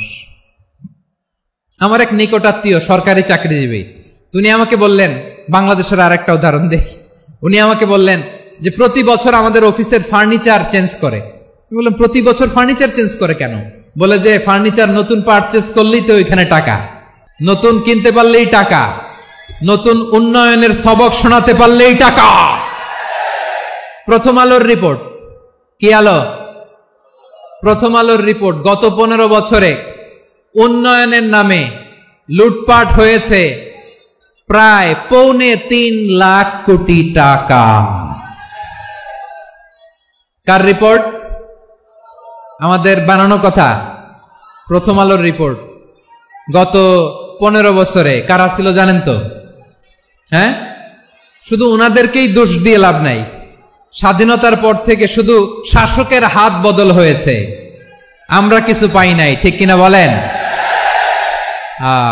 শুধু ওনাদের দোষ দিয়ে কি লাভ?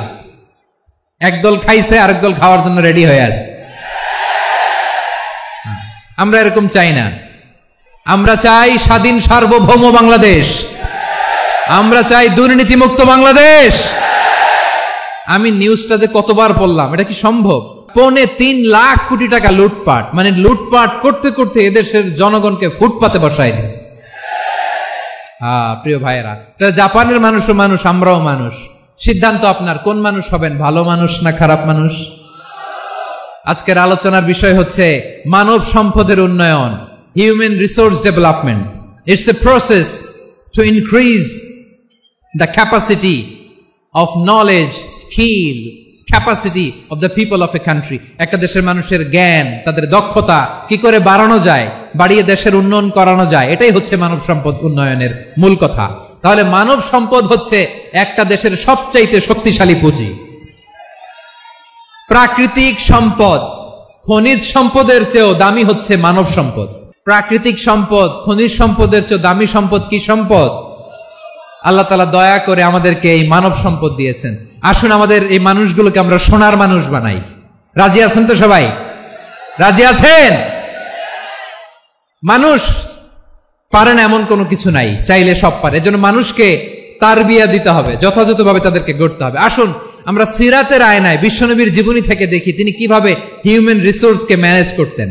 যদি আপনাদের সময় হয়, দু একটা উদাহরণ দিয়ে আজকে আমি আমার আলোচনার বিদায় নিব। হবে সময় হবে কয়েক মিনিট। শেষ কথা, শেষের দিকে চলে আসছি। বিষ্ণু ইসলাম কিভাবে হিউম্যান রিসোর্সকে ম্যানেজ করতেন, মজার কথা আছে কয়েকটা, বলে বিদায় নিব। বিশ্বনবী কিভাবে এই মানব সম্পদকে ম্যানেজ করতেন। বিশ্বনবী he was a very good talent hunter, চৌকস ট্যালেন্ট হান্টার ছিল। কার মধ্যে কি ট্যালেন্ট আছে দেখলেই বুঝে ফেলতেন। সুবহানাল্লাহ পড়বেন না? কি নবী আমরা পেয়েছি। He was a very good talent hunter. আমার নবী তিনি চৌকস ট্যালেন্ট হান্টার ছিলেন। কার মধ্যে কি প্রতিভা বের করতেন, ওই প্রতিভাকে ইসলামের কল্যাণে কাজে লাগাতেন। সুবহানাল্লাহ বলেন। যাকে যেই জায়গায় সেট করলে ভালো হবে তাকে ওই জায়গায় সেট করতেন। কয়েকজন সাহাবীর জীবনী শুনাই। আবু মাহজুরা রাদিয়াল্লাহু তাআলা আনহু, মক্কার মুয়াজ্জিন, আগে ছিল মুশরিক, পরে হয়েছে মুমিন। উনি কিভাবে মুমিন হইলেন এই ঘটনাটা একটু আপনাদের শোনাতে চাই। তা আপনাদের তো সময় নাই হাতে, হ্যাঁ সময় আছে? আবু মাহজুরা রাদিয়াল্লাহু তাআলা আনহু কিভাবে মুসলিম হলেন, আওয়াজ করে শুনেন। হুনাইনের যুদ্ধ 8ম হিজরি, বিষ্ণু ইসলাম হুনাইনের যুদ্ধ শেষে ফিরতেছেন। পথিমধ্যে বেলাল রাদিয়াল্লাহু তাআলা আনহু হুনাইনের যুদ্ধে 8ম হিজরি। কত হিজরি সবাই বলেন না একটু, কত হিজরি? 8ম হিজরিতে হুনাইনের যুদ্ধে রাসূল সাল্লাল্লাহু আলাইহি ওয়াসাল্লাম ফিরে আসতেছেন মদিনায়। পথিমধ্যে বেলাল রাদিয়াল্লাহু তাআলা আনহু আজান দিচ্ছেন। কি দিচ্ছেন? তো পাশে ছিল মুশরিকদের একটা পল্লী, কিছু মুশরিক তরুণ, কিছু অমুসলিম কিশোর, তারা আজানকে ব্যঙ্গ করতেছে। আমাদের বাংলায় মুখ ভেঙ্গানো বলে আর কি। বেলাল রাদিয়াল্লাহু তাআলা আনহু আজান দিচ্ছেন, ওই বাচ্চাগুলো মুশরিক, তো ওরা আজানকে ব্যঙ্গ করতেছে, বিকৃতি করে ওরাও আজান দিচ্ছে। উদ্দেশ্য হচ্ছে আজানকে নিয়ে ঠাট্টা করা। উদ্দেশ্য কি? ঠাট্টা করা। ব্যাপারটা মনে কষ্ট পাওয়ার মতো ব্যাপার না? কিন্তু বিশ্বনবী ওইখানে দেখেন কি খুঁজলেন। বিশ্বনবী খেয়াল করলেন অমুসলিম কিশোরদের মধ্য থেকে একটা কিশোরের গলাটা বড় দরাজ গলা, কণ্ঠটা বড় সুন্দর। খেয়াল করে দেখলেন যে কিছু কিশোর বেলালের আজানকে ব্যঙ্গ করে, বিকৃতি করে, কিন্তু একজনের কণ্ঠ দেখতে পাচ্ছেন না এত দূরে, কিন্তু কণ্ঠটা বড় সুন্দর, দরাজ গলা। বিশ্বনবী সাহাবীদেরকে বললেন, ধরো এগুলারে, ধরো। সবগুলারে ধরে বিশ্বনবী সামনে আনা হলো। ওরা হাঁটু গেড়ে বসলো। বিশ্বনবী বললেন, তোমাদের মধ্যে কে যেন ব্যঙ্গ করে আজান দিচ্ছিল, তার গলাটা বড় উঁচু, গলার বেসটা বড় মজবুত, মেলোডিয়াস, সুমধুর কণ্ঠ। কে? আবু মাহজুরা বলে, আমার বন্ধুরা সবাই আমার দিকে আঙ্গুল দেখায়, আমি পড়ে গেছি বিপদে। রাসূল সাল্লাল্লাহু আলাইহি ওয়াসাল্লাম বাকি অমুসলিম তরুণদেরকে ছেড়ে দিলেন, বললেন তোমরা যাও। এবার আবু মাহজুরারে পাইছে। আবু মাহজুরার চুলের মধ্যে হাত দিলেন বিশ্বনবী, মাথায় হাত দিয়ে বললেন এবার আজান দাও দেখি। আবু মাহজুরা বলে আমি তো আজান দিতে জানি না, কারণ আমি তো বেলালেরটা শুইনা দিছি, আমার তো মুখস্থ নাই, আমি তো আজান দিতে জানি না। বিষ্ণু বললেন জানো না, তাহলে আসো আমি তোমারে শিখাই দেই। সুবহানাল্লাহ পড়েন। আবু মাহজুরা হাঁটু গেড়ে বসে বিশ্বনবীর মোবারক হাত আবু মাহজুরার চুলের মধ্যে। বিশ্বনবী আজানের মুআল্লিম আবু মাহজুরাকে বলতেছে ঠিক আছে তোমারে শিখাই দিচ্ছি, আমি যা যা বলবো আমার সাথে সাথে বলো, পারবা? আবু মাহজুরা বলে পারবো। বিশ্বনবী আজান দিচ্ছেন মাথায় হাত দিয়ে, আল্লাহু আকবার আল্লাহু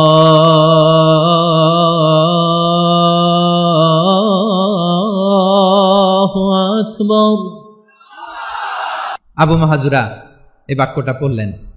বিশ্বনবী দ্বিতীয় বাক্য পড়তে আরম্ভ করলেন, আল্লাহু আকবার আল্লাহু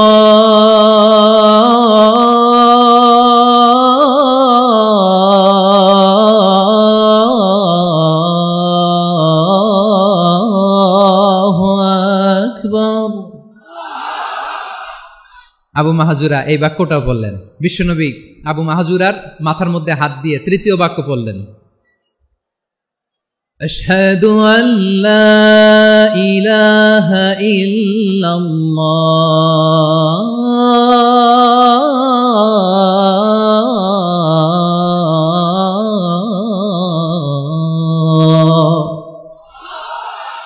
আবু মাহজুরা তৃতীয় বাক্য পড়লেন। বিশ্বনবী একটা বাক্য পরে আবু মাহজুরা পরে, বিশ্বনবী পরে আবু মাহজুরা পরে। আবু মাহজুরা কিন্তু অমুসলিম মুশরিক। আবু মাহজুরা বলে এক একটা বাক্য পড়ি আমার কলিজাটা গলে ঠান্ডা হয়ে যায়। এতদিন মোহাম্মদকে গালি দিতাম, এখন মোহাম্মদ আমার মাথায় যখন হাত রাখছে আমার সারা শরীর ঠান্ডা হয়ে গেছে। বিশ্বনবী আজান শিখাচ্ছেন, একটা একটা বাক্য পড়ে আবু মাহজুরাও পড়ে, বিশ্বনবী পড়ে আবু মাহজুরাও পড়ে। পুরো বাক্যগুলো যখন শেষ, আজান শেষ, আবু মাহজুরাও যখন পুরো আজান পড়লেন, আবু মাহজুরা বললেন এতদিন মোহাম্মদের চেহারা দেখলে আমার ঘৃণা লাগতো, আজ থেকে মোহাম্মদের চেহারার চেয়ে প্রিয় চেহারা আমার কাছে নাই।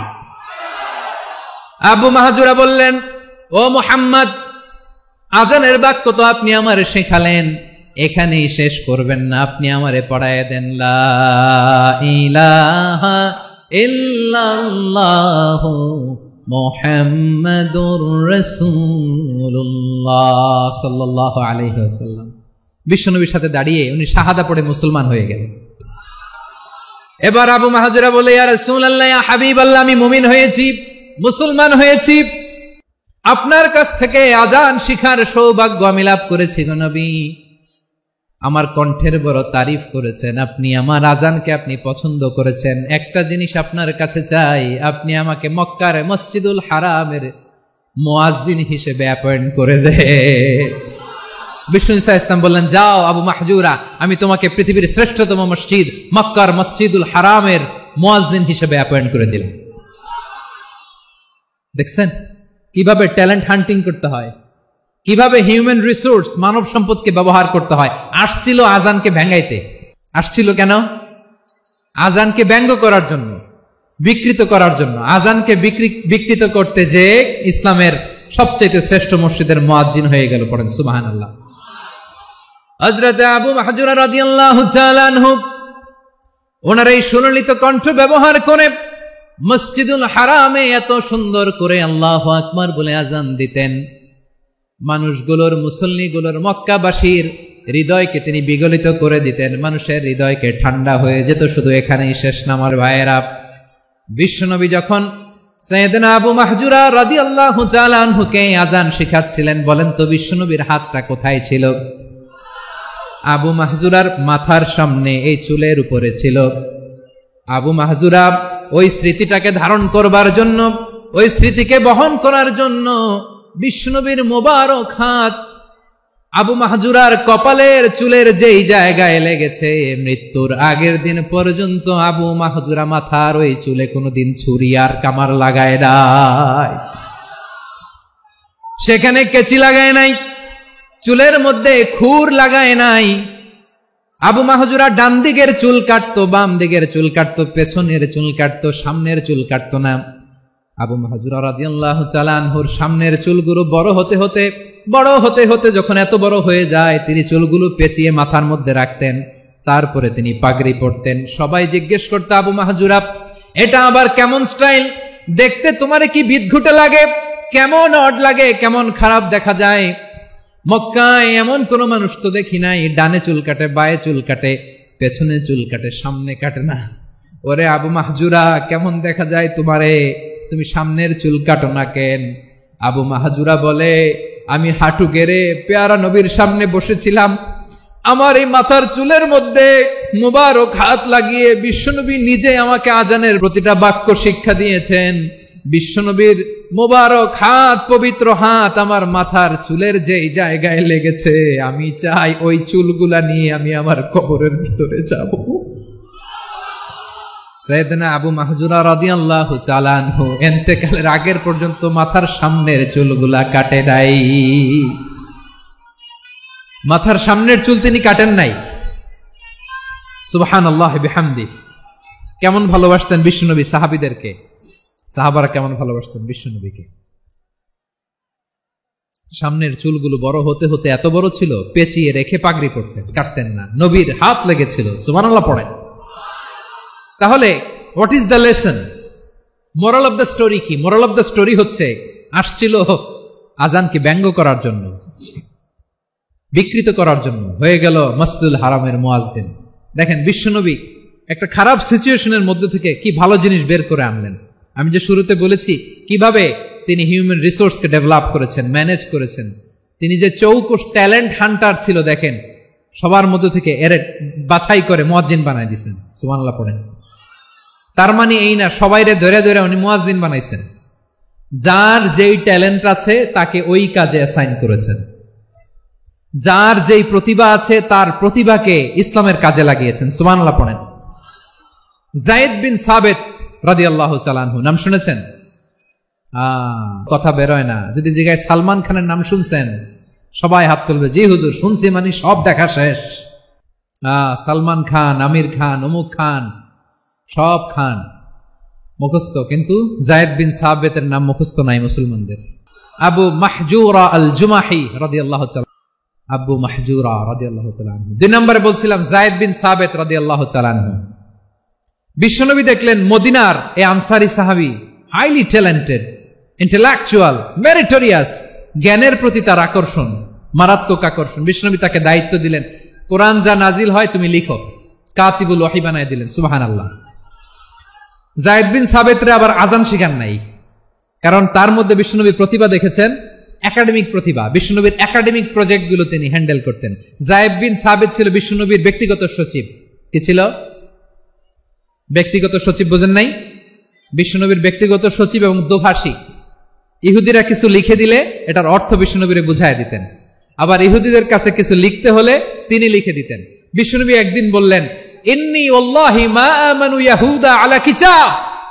ইহুদিরা যে চিঠি পাঠায় অর্থ তো বুঝি না, আরেক ইহুদি আইনে অর্থ করা লাগে। আবার ইহুদিদের কাছে কিছু লিখে পাঠাইতে চাইলে আমরা তো লিখতে পারি না, ইহুদিরে দিয়ে লেখা লাগে। ওরা যে পয়রা শোনায় লিখে দেয়, আমি ওদের বিশ্বাস করি না। আমার নিজের একজন লোক দরকার। বিশ্বনবী এই যায়েদ বিন সাবিতকে চুজ করলেন ল্যাঙ্গুয়েজের জন্য। উনি বললেন, যায়েদ তোমার সফট স্কিলকে ডেভেলপ করতে হবে, তুমি হিব্রু ল্যাঙ্গুয়েজ শিখে ফেলো। যায়েদ বিন সাবিত বলল, বিশ্বনবীর মোটিভেশন আর ইন্সপিরেশন পেয়ে আমি 15 দিনে ইহুদিদের এই হিব্রু ল্যাঙ্গুয়েজ শিখে ফেললাম। শুধু শিখে ফেললাম না, হাত্তা হাদিকতু, even I became master in the language. এই ভাষা আমি পারদর্শী হয়ে গেলাম। এরপরে ইহুদিরা চিঠি লিখে পাঠালে আর কোন ইহুদি ডাকা লাগতো না, আমি নবীর এটার অর্থ শুনে পরে বুঝায় দিতাম। আবার ইহুদিদের কাছে চিঠি লেখা লাগলে আমি যায়েদ বিন সাবিত চিঠি লিখে দিতাম। সুবহানাল্লাহ। দেখেন এত সাহাবীর মধ্য থেকে বিশ্বনবীর একাডেমিক প্রজেক্ট, ব্যক্তিগত সচিব, দোভাষী হিসেবে তিনি যায়েদ বিন সাবিতের মতো তরুণকে নির্বাচিত করেছেন। কেমন ট্যালেন্ট হান্টার ছিল আমার নবী। সুবহানাল্লাহ পড়বেন না? বিশ্বনবীর ইন্তেকালের পরে সাইয়েদনা আবু বকর রাদিয়াল্লাহু তাআলা আনহু যখন খলিফা হয়ে আসলেন, কোরআনকে সংকলনের দায়িত্ব দেয়া লাগবে, কোন সাহাবীকে দিবেন? সব সাহাবারা মিলে পরামর্শ করলেন। সাইয়েদনা আবু বকর, ওমর সবাই মিলে এই বিশাল কোরআন সংকলনের গুরু দায়িত্ব বিশ্বনবীর ব্যক্তিগত সচিব বিশ্বনবীর দোভাষী, বিশ্বনবীর সিলেক্ট করাই লোক যায়েদ ইবনে সাবিত রাদিয়াল্লাহু তাআলা আনহুকে দিয়েছে। কোরআনের কপি তো আজকে এখানে রাখে নাই। এই যে আজকের যে কোরআন পড়েন, এটা আগে এরকম ছিল না। কোরআন নাজিল হলে সাহাবারা চামড়ার, ওটের চামড়ায় লিখে ফেলতো, ওটের চ্যাপ্টা হাড্ডির মধ্যে লিখে ফেলতো, গাছের গুড়ির মধ্যে লিখে ফেলতো, বিভিন্ন জনের কাছে ছড়ানো ছিটানো ছিল।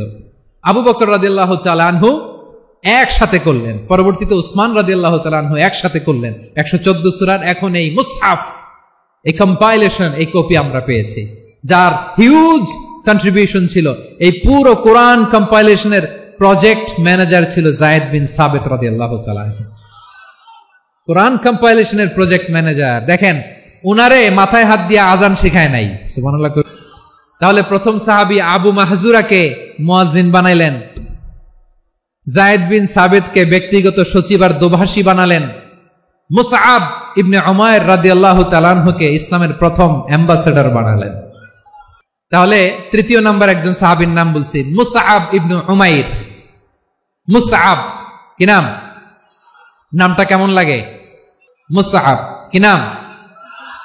হি was the first ambassador in Islam. ইসলামের প্রথম ডিপ্লোম্যাট, প্রথম কূটনৈতিক, ইসলামের প্রথম কূটনৈতিক, ইসলামের প্রথম ডিপ্লোম্যাট, প্রথম অ্যাম্বাসেডর মুসআব ইবনে উমাইর। মক্কার তরুণ যুবক, উনি পারফিউম লাগাইলে মানুষ দেখলেই বুঝতো এটা মুসআব লাগাইছে। এমন ড্যাশিং ফেসের ছিল, এমন স্মার্ট ড্যাশিং ফেস, এমন পার্সোনালিটির মানুষ ছিল মুসআব রাদিয়াল্লাহু তাআলা আনহু। কারণ যিনি ইসলামের স্পোকম্যান হবেন, মুখপাত্র হবেন, তার স্মার্ট হওয়ার দরকার আছে না নাই? আকাবার প্রথম শপথ যখন হলো, তাদের সাথে বিষ্ণু ঈসা ইসলাম মদিনাতে একজন মুখপাত্র পাঠালেন, ডিপ্লোম্যাটকে পাঠালেন, অ্যাম্বাসেডর অফ ইসলাম, তিনি হচ্ছেন মুসআব ইবনে উমাইর। পড়েন সুবহানাল্লাহ। বিশ্বনবী দেখলেন সে অনেক স্মার্ট, তার ডেডিকেশন আছে, সিনসিয়ারিটি আছে, এবং মদিনায় যে আউস খাজরাজ গোত্রের নেতাদের সাথে ডিল করতে হবে, ইহুদিদের সাথে ডিল করতে হবে, ওখানে একজন পাক্কা জানু খেলোয়াড়ের দরকার আছে না নাই? মুসআব ইবনে উমাইর রাদিয়াল্লাহু তাআলা আনহু, ওনাকে বিষ্ণু ঈসা ইসলাম চুজ করলেন। এবং বিষ্ণু ঈসা ইসলামের এই চুজিংটা, এই সিলেকশনটা এত সুন্দর ছিল, তিনি মদিনাতে যে বিশ্বনবী আসার আগেই মদিনার জমিনকে তিনি উর্বর করে ফেলছেন। প্রতিটা ঘরে ঘরে কালিমার দাওয়াত তিনি পৌঁছায় দিচ্ছেন। জুমার বিধান নাজিল হয়েছে, কিন্তু মক্কায় পরিবেশ নাই জুমা পালনের। বিষ্ণু ঈসা ইসলাম একজনকে দিয়ে খবর পাঠালেন, যাও মদিনায় মুসাবকে যে বলো, মুসাব তো আমার শিক্ষক, আমার স্পোকম্যান, মদিনাতে যেন তারা জুমা কায়েম করে। বিশ্বনবীর আগেই মুসাব মদিনার মুসলিমদেরকে নিয়ে মদিনায় প্রথম জুমা কায়েম করে ফেলছে। কোন সুবহানাল্লাহ। ডিপ্লোম্যাটদের কেমন হইতে হয়, অ্যাম্বাসেডারের কেমন হইতে হয়, মুসআব রাদিয়াল্লাহু তাআলা আনহুর কাছ থেকে শিখে নাও। মুসআব নামটা কেমন লাগে? যাদের সন্তান হবে, ছেলে সন্তান, আমার রাস্তায় পাইলে সবাই জিজ্ঞেস করে, হুজুর একটা নাম দেন, আমার ছেলে হবে। আমি একটা নাম দিয়ে দিলাম, নাম রাখতে হবে মুসআব। কি নাম? নামটা যাদের ভাল লাগে, ছেলে সন্তান অনাগত আসবে, মনে চাইলে নাম রেখে দিবেন মুসআব রাদিয়াল্লাহু তাআলা আনহুর নামে মুসআব। তাহলে মুসআব রাদিয়াল্লাহু তাআলা আনহুকে বিশ্বনবী ল্যাঙ্গুয়েজ শিখান নাই, সফট স্কিল শিখান নাই। যায়েদ রাদিয়াল্লাহু তিনি হিব্রু ল্যাঙ্গুয়েজ শিখেছেন, সুরিয়ানি শিখেছেন, কিন্তু মুসআবকে তিনি বানিয়েছেন the spokesman of Islam, the first diplomat, the ambassador of Islam. সুবহানাল্লাহ পড়বেন না? আব্দুল্লাহ ইবনে আব্বাস রাদিয়াল্লাহু তাআলা আনহু, বিশ্বনবীর কাজিন, চাচাতো ভাই। আবার মাইমুনা রাদিয়াল্লাহু তাআলা আনহু, মাইমুনা নবীর স্ত্রী, তিনি ছিলেন আব্দুল্লাহর আপন খালা।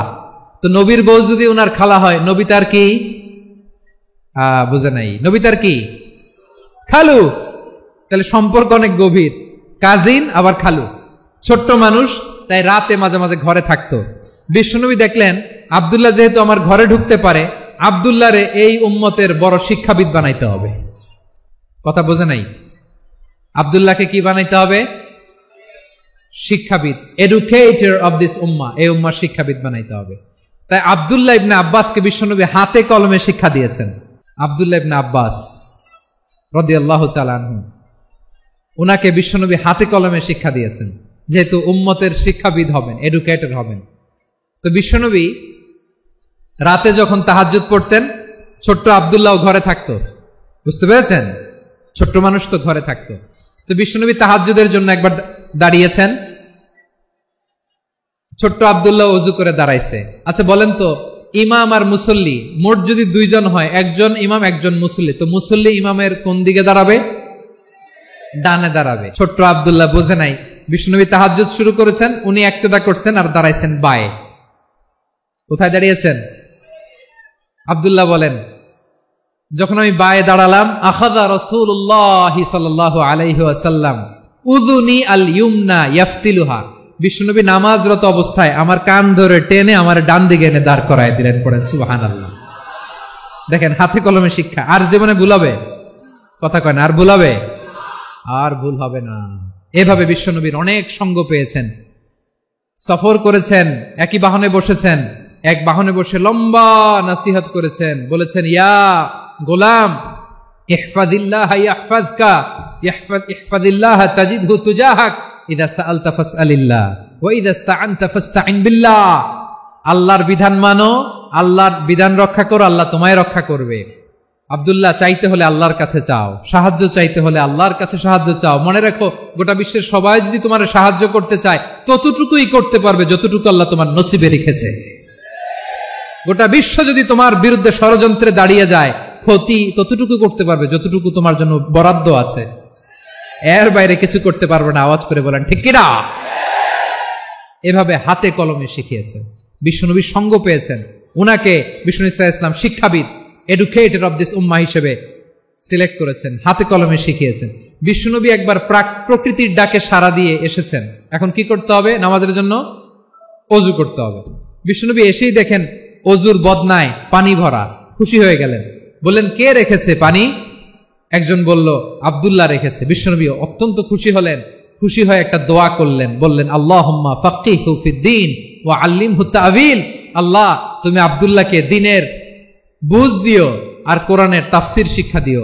বিশ্বনবীর এই দোয়া এমন লাগছে, উনি রাইসুল মুফাসসিরিন, এই পৃথিবীতে যত মুফাসসির ছিল, যত মুফাসসির আসবে, সকল মুফাসসিরের সম্রাট হিসেবে স্বীকৃত হয়েছেন। আব্দুল্লাহ ইবনে আব্বাস, বিশ্বনবী ওনারা আজান শিখান নাই, বিশ্বনবী ওনারা ল্যাঙ্গুয়েজ শিখান নাই, বিশ্বনবী ওনারা অ্যাম্বাসাডর বানান নাই, হাতে কলমে শিক্ষা দিয়েছেন। ছোট্ট মানুষ, বিশ্বনবী ইন্তেকাল করলেন, আবু বকরের সময় গেল, ওমরে ফারুকের খেলাফত, তখনও তিনি তরুণ। ওমরে ফারুক রাদিয়াল্লাহু তাআলা আনহু ওনার ক্যাবিনেট মিনিস্ট্রির বৈঠকে এ আব্দুল্লাহ ইবনে আব্বাসকে পাশ দিয়ে বসায় রাখতেন। বয়স্ক সাহাবারা এটা পছন্দ করতো না, তারা বলতো, ঘটনা কি? আব্দুল্লাহর মতো ছেলে নাতি আমাদের আছে, এরা কেন রাখে ওমরে ফারুক? ওমরে ফারুক এটা টের পেলেন, তিনি বুঝতে পারলেন যে ক্যাবিনেট মেম্বাররা এটা পছন্দ করে না, ছোট্ট আব্দুল্লাহরা কেন রাখি, কেন যে রাখি, এটা একদিন বুঝাবো। একদিন মিটিং এ তিনি সবাইকে বললেন, ইদা জাআ নাসরুল্লাহি ওয়াল ফাতহ। এই আয়াত দ্বারা উদ্দেশ্য কি বলেন তো মুরব্বী সাহাবীরা? এক সাহাবী বলেন, এই সূরা দ্বারা উদ্দেশ্য, আল্লাহ বলেছেন আমাদেরকে বিভিন্ন ল্যান্ড, বিভিন্ন এলাকা বিজয় করতে হবে। ওমরে ফারুক বললেন, না, হয়নি। আরেকজন বললেন, বিজয় হওয়ার পর আমাদের বেশি বেশি আল্লাহর বরত্বের ঘোষণা দিতে হবে, এটা উদ্দেশ্য। ওমরে ফারুক বললেন, না, হয় নাই। যারে জিজ্ঞেস করেন কেউ পারে না। সব শেষ ছোট্ট আব্দুল্লাহরে বলেন, আব্দুল্লাহ, ইদা জাআ নাসরুল্লাহি ওয়াল ফাতহ এর দ্বারা উদ্দেশ্য কি বলতো? ছোট্ট আব্দুল্লাহ বলেন, হুয়া আজালু রাসূলিল্লাহ। এই আয়াত দ্বারা বিশ্বনবীর বিদায়কে উদ্দেশ্য নেওয়া হয়েছে। ওমরে ফারুক বললেন, হাযা হুয়া, এটাই তো সঠিক উত্তর, এটাই সঠিক তাফসীর এই আয়াতের। কারণ ইদা জাআ নাসরুল্লাহি ওয়াল ফাতহ, যখন আল্লাহর সাহায্য আর বিজয় আসবে, ওয়া রাআইতান নাসা ইয়াদখুলুনা ফি দীনিল্লাহি আফওয়াজা, আপনি দেখবেন দলে দলে, ঢলে ঢলে, বানের পানির মতো মানুষ ইসলামের দিকে ঢুকতেছে, ইসলামের বিজয় হয়েছে। তো ইসলামের বিজয়ের মিশন নিয়ে নবী আসছে, বিজয়ী যখন হয়ে গেছে, এখন তো নবীর বিদায় হবে। জোরে বলেন ঠিক কিনা? কোন সাহাবী এই সূক্ষ্ম কথাটা ধরতে পারে নাই, ওই আব্দুল্লাহ ছাড়া। আব্দুল্লাহ যখন উত্তর দিছে, সব সাহাবীদের টনক নড়েছে। এরপর থেকে কোন ক্যাবিনেট মিটিং এ আর কোন সাহাবারা কোনো প্রশ্ন করে নাই। আওয়াজ করে পড়েন সুবহানাল্লাহ। বিশ্বনবী আব্দুল্লাহ ইবনে আব্বাসকে দ্য এডুকেটর অফ দ্য উম্মাহ, উম্মার শিক্ষাবিদ হিসেবে গ্রহণ করেছেন। আওয়াজ করে পড়তে হবে আল্লাহু আকবার। সাহাবীদের নামগুলো মনে থাকবে? এক নম্বরে আবু মাহজুরা, মুয়াজ্জিন বানাইছেন। যায়েদ ইবনে সাবিত, দোভাষী, ট্রান্সলেটর অফ প্রফেট, এবং তিনি ছিলেন বিশ্বনবীর ব্যক্তিগত সচিব। মুসআব ইবনে উমাইর, the first ambassador and diplomat of Islam. আব্দুল্লাহ ইবনে আব্বাস, এই উম্মার সবচেয়ে বড় এডুকেটর, শিক্ষাবিদ। আরেকজন ছিল আব্দুল্লাহ ইবনে মাসউদ রাদিয়াল্লাহু তাআলা। দুই আব্দুল্লাহ, আব্বাস গেল, আরেকজন হচ্ছে মাসউদ। মক্কার তরুণ, ছাগল পালতো মুশরিকের। বিশ্বনবী আর আবু বকর রাদিয়াল্লাহু তাআলা আনহু একবার গেলেন, যে দেখে এই তরুণ দাঁড়ায় আছে। বিশ্বনবী বলেন, আমি খুব ক্ষুধার্ত, তোমার কাছে কি দুধ আছে ছাগলের?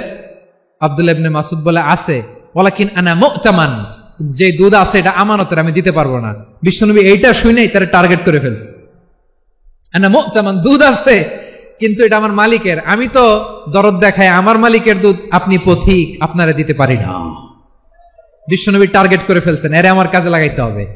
বিশ্বনবী বললেন, আচ্ছা ঠিক আছে, দুধ দিও না, কিন্তু এমন ছাগি আছে কিনা যেই ছাগির সাথে কোনো ছাগলের মিলন হয় নাই, তার ওলানে দুধও আসে নাই, বাচ্চাও নাই, এরকম ছাগির থেকে যদি আমি দুধ খাই তাহলে তো সমস্যা নাই। বলতেছে, এরকম ছাগির থেকে দুধ খাইলে সমস্যা নাই, কারণ এরকম ছাগির ওলান থেকে দুধ আসবেও না। বলতেছে, ঠিক আছে, এরকম একটা ছাগি নিয়ে আস। নিয়ে আসা হলো।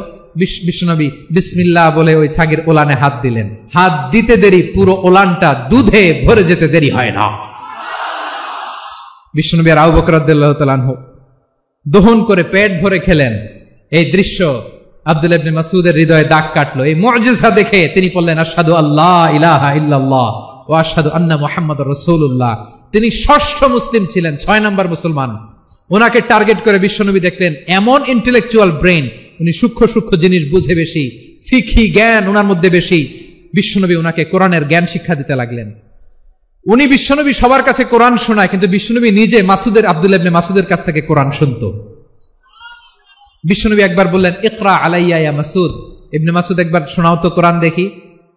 আব্দুল্লাহ ইবনে মাসউদ বলে, আকরাউ আলাইকা ওয়া আলাইকা উনজিল। নবী, আপনার উপর কোরআন নাজিল হয় আর আমি আপনার সামনে কোরআন পড়ব। বিশ্বনবী বললেন, ইন্নী উহিব্বু আন আসমাআহু মিন গায়রি। আমি নিজে পড়তে যেমনি ভালোবাসি, অন্যে পড়ুক আমি শুনবো, এটাও আমি ভালোবাসি। সূরা নিসা তিনি তেলাওয়াত করে শুনিয়েছেন। এমন সূক্ষ্ম সূক্ষ্ম বিষয় বিশ্বনবী উনাকে ধরিয়ে দিয়েছেন। উনি হয়ে গিয়েছেন, আব্দুল্লাহ ইবনে আব্বাস হয়েছেন রাইসুল মুফাসসিরিন, উনি হয়ে গিয়েছেন ফাকিহুল উম্মাহ। ওনার চাইতে বড় ফকি এই পৃথিবী আর দেখবে না। চিল্লায় বলেন সুবহানাল্লাহ। উনি বলতেন, ওয়াল্লাহি ওয়াল্লাহি ইল্লাযী লা ইলাহা গায়রু মা উনজিলাত সূরাতুন ইল্লা ওয়া আনা আ'লামু আইনা উনজিলাত ওয়া ফীমা উনজিলাত। বিশ্বনবী এমন ভাবে কোরআনের দার্স আমাকে দিয়েছেন, কোরআনে যত সূরা নাজিল হয়েছে, যেখানে নাজিল হোক না কেন আমি জানি এটা কোথায় নাজিল হয়েছে এবং কোন প্রেক্ষাপটে নাজিল হয়েছে। এমন একটা সূরা নাই যে সূরার কোথায় নাজিল হয়েছে আমি মাসুদের জানা নাই, কোন প্রেক্ষাপটে নাজিল হয়েছে আমার জানা নাই। এরকম ঘটবে না। চিল্লায় বলেন আল্লাহু আকবার। এই আব্দুল্লাহ ইবনে মাসউদ রাদিয়াল্লাহু তাআলা আনহু ওমর ফারুকের সময় কুফার চিফ জাস্টিস ছিলেন। কুফা নগরীর চিফ জাস্টিস। চিফ জাস্টিস বুঝেন নাই? বিচারপতি। কি ছিলেন? সবাই বলে নাই, কি ছিলেন? বিচারপতি ছিলেন। এবং ওনার যে ফিকহি জ্ঞানের ধারা, এটাই আলকামা, ইব্রাহিম আন-নাখাই, হাম্মাদ ইবনে সুলাইমান হয়ে ইমাম আবু হানিফা পর্যন্ত পৌঁছেছে। এবং ওনার ফিকহি জ্ঞানের ধারাই হানাফি মাযহাবে অ্যাকসেপ্ট হয়েছে। আজও এগুলো হানাফি মাযহাবে চর্চিত হয়। হানাফি মাযহাবের সব ফিক আব্দুল্লাহ ইবনে মাসউদের ফিকহি জ্ঞানের ধারা থেকে নেওয়া হয়েছে। চিল্লায় পড়েন সুবহানাল্লাহ। তাহলে উনাকে বিশ্বনবী বানিয়েছেন জুরিস্ট, আইনবিদ, ফাকিহ। উনারে আজান শিখান নাই। হিউম্যান রিসোর্স ডেভেলপমেন্ট কিভাবে করবেন, মানব সম্পদের উন্নয়ন কিভাবে করতে হয়, কিভাবে যার যেখানে প্রতিভা কাজে লাগাতে হয় উনি দেখিয়েছেন। সুবহানাল্লাহ পড়বেন না? খালিদ বিন ওয়ালিদ নাম শুনছেন? কে কে শোনেন নাই হাত তোলেন। কি ছিলেন? বীর যোদ্ধা ছিলেন খালিদ বিন ওয়ালিদ। কিন্তু তিনি ইসলাম ধর্ম গ্রহণ করেছেন অনেক দেরিতে, 8ম হিজরিতে। তার মানে 8ম হিজরির আগে উনি মুশরিকদের পক্ষে লড়াই করেছেন। ওনার হাতে কত মুসলিম সাহাবী যে নিহত হয়েছে হিসাব নাই। বিষ্ণুনবী টার্গেট করে রাখছে, তুমি আমাদের মুসলিমদের এত ক্ষতি করলা, তুমি যখন মুসলমান হবা তোমারে দিয়ে আমি এমন কাম করামু যেটা আর কেউ করতে পারবে না। সুবহানাল্লাহ নাই? খালিদ বিন ওয়ালিদ রাদিয়াল্লাহু তাআলা আনহু 8ম হিজরিতে মুসলিম হয়েছেন, মক্কা বিজয়ের আগে। তো মক্কা বিজয়ের আগে যখন মুসলিম হয়েছেন, এর আগে কি করছেন? কাফিরদের সাথে যুদ্ধ করেছেন। উনি উহুদের যুদ্ধে মুসলমানদের যে পরাজয় ভাব, কঠিন পরিস্থিতির মুখোমুখি উনার কারণে পেছন থেকে এমন আতর্কিত আক্রমণ করেছেন, মুসলমানদেরকে কচুকাটা করেছেন। অষ্টম হিজরিতে আল্লাহ তাআলা হেদায়েতের নূর দিয়ে ওনার হৃদয়টাকে উজালা করে দিলেন। লা ইলাহা এটা এমন বাণী যার হৃদয়ে একবার টাচ খাবে এইটা থেকে সে আর পালিয়ে বেড়াতে পারে। ঝিনুকের ভেতর লুকিয়ে থাকে যেমন মতি, ঝিনুকের ভেতর লুকিয়ে থাকে যেমন মতি, কালমা শাহাদাতে আছে আল্লাহর জ্যোতি, কালমা শাহাদাতে আছে আল্লাহর জ্যোতি। ঠিক কিনা বলেন? মক্কা বিজয়ের আগে মুসলিম হলেন, হওয়ার পরেই বিশ্বনবীর টার্গেট ফুলফিল হলো। ওই যে টার্গেট করে রেখেছেন আর দোয়া করেছেন, খালিদ বিন ওয়ালিদ যদি মুসলিম হয় তাকে আমি মিলিটারি চিফ বানাবো। ওনাকে আজান শিখান নাই, ওনারে কান ধইরা নামাজের এই মাথা থেকে ওই মাথা আনান নাই, ফিকহি কোরআনের সূক্ষ্ম তাফসীর ওনারে শিখান নাই, অ্যাম্বাসেডর বানান নাই। বিষ্ণু ইসলাম উনাকে সামরিক অভিযানে প্রেরণ করেছেন। সামরিক অভিযানে তিনি প্রেরণ করেছেন। উনার জীবদ্দশায় উনার নেতৃত্বে যতগুলো যুদ্ধ হয়েছে একটা যুদ্ধেও তিনি পরাজয় বরণ করেন নাই। ওমরে ফারুকের সময়কালে তিনি চিফ অফ মুসলিম মিলিটারি মানে মুসলিম সেনাপতি হয়েছেন। আওয়াজ করো ঠিক কিনা বলো।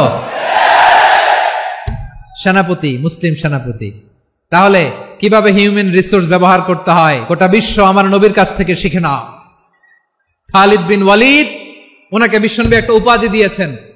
উপাধিটা হচ্ছে সাইফুল্লাহিল মাসলুল, আল্লাহর নাঙ্গা তরবারি, আল্লাহর খোলা তরবারি, দ্য ওপেন সোর্ড অফ আল্লাহ।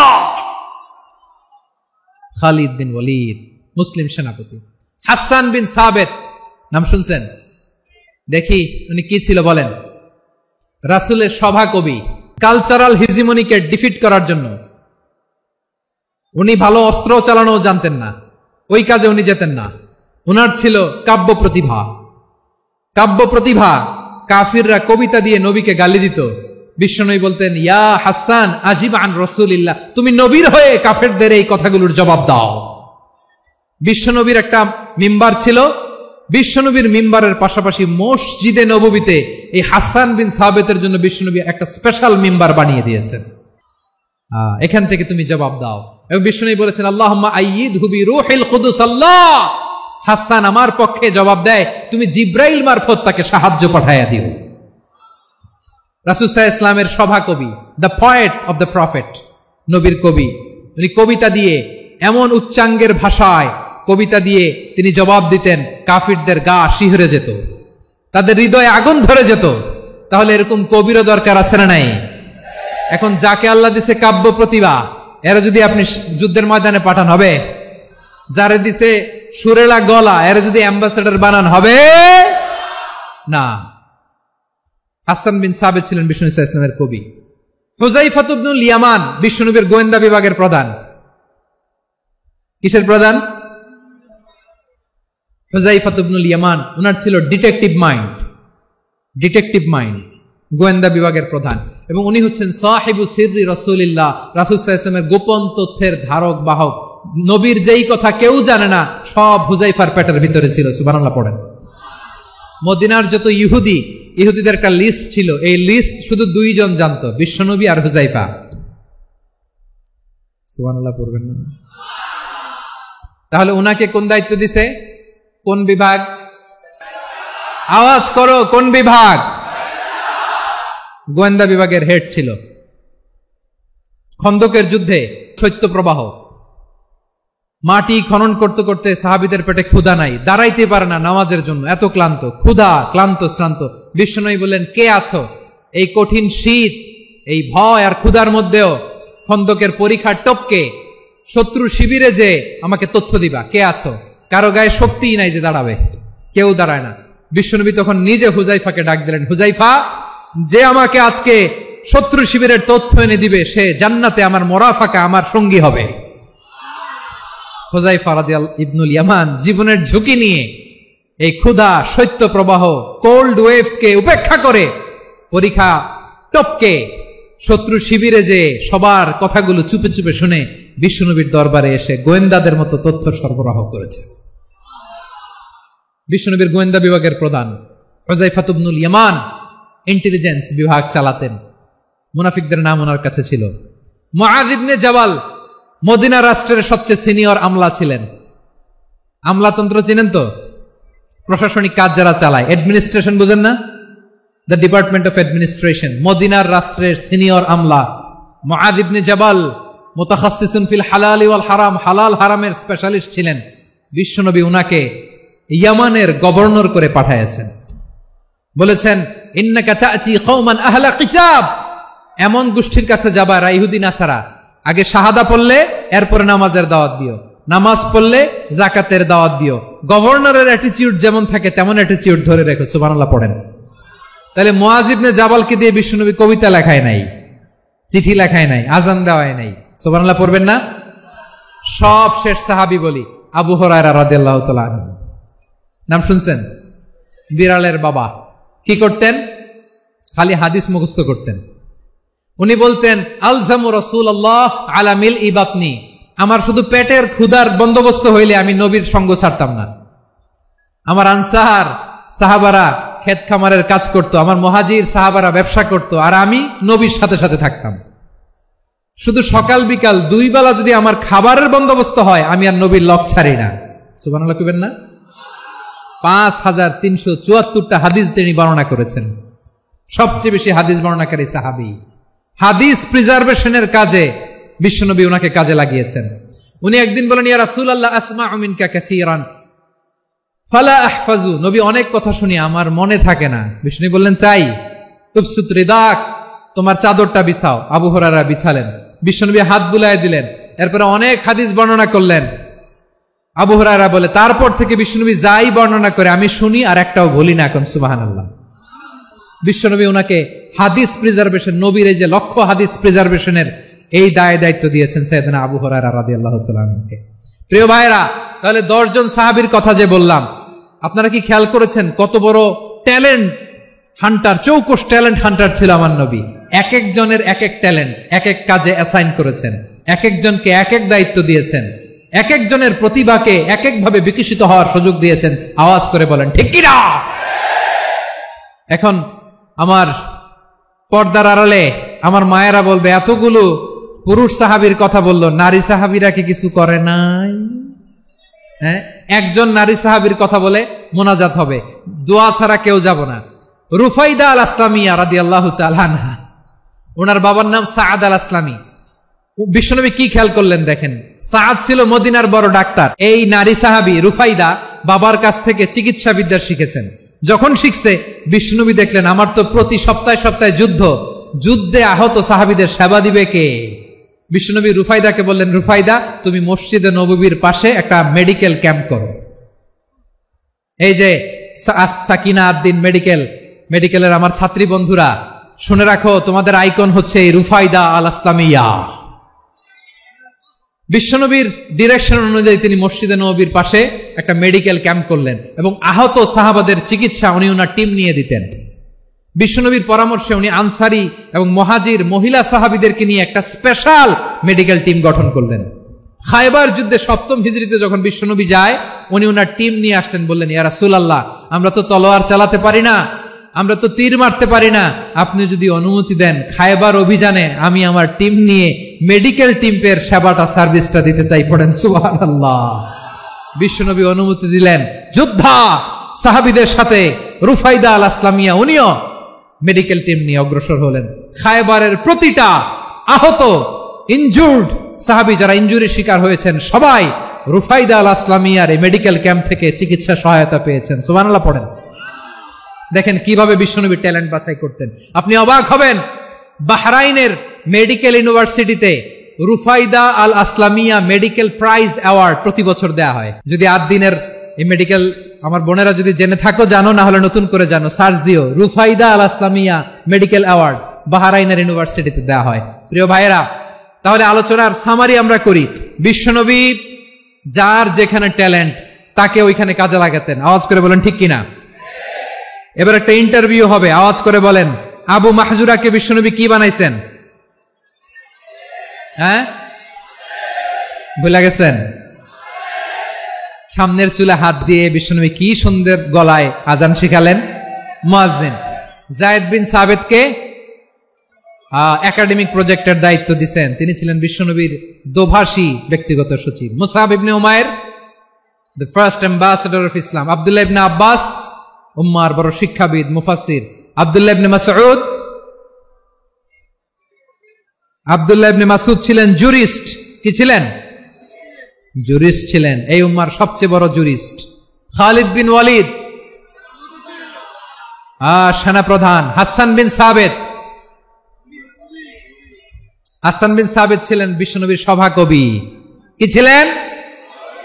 বিশ্বনবীর সভাকবি ছিলেন। এরপরে হুযায়ফা ইবনুল ইয়ামান কি ছিলেন? গোয়েন্দা বিভাগের প্রধান। মুআয ইবনে জাবাল কি ছিলেন? সিনিয়র আমলা, ইয়ামানের গভর্নর। আবু হুরায়রা রাদিয়াল্লাহু তাআলা আনহু হাদিস প্রিজার্ভেশনের কাজ করেছেন।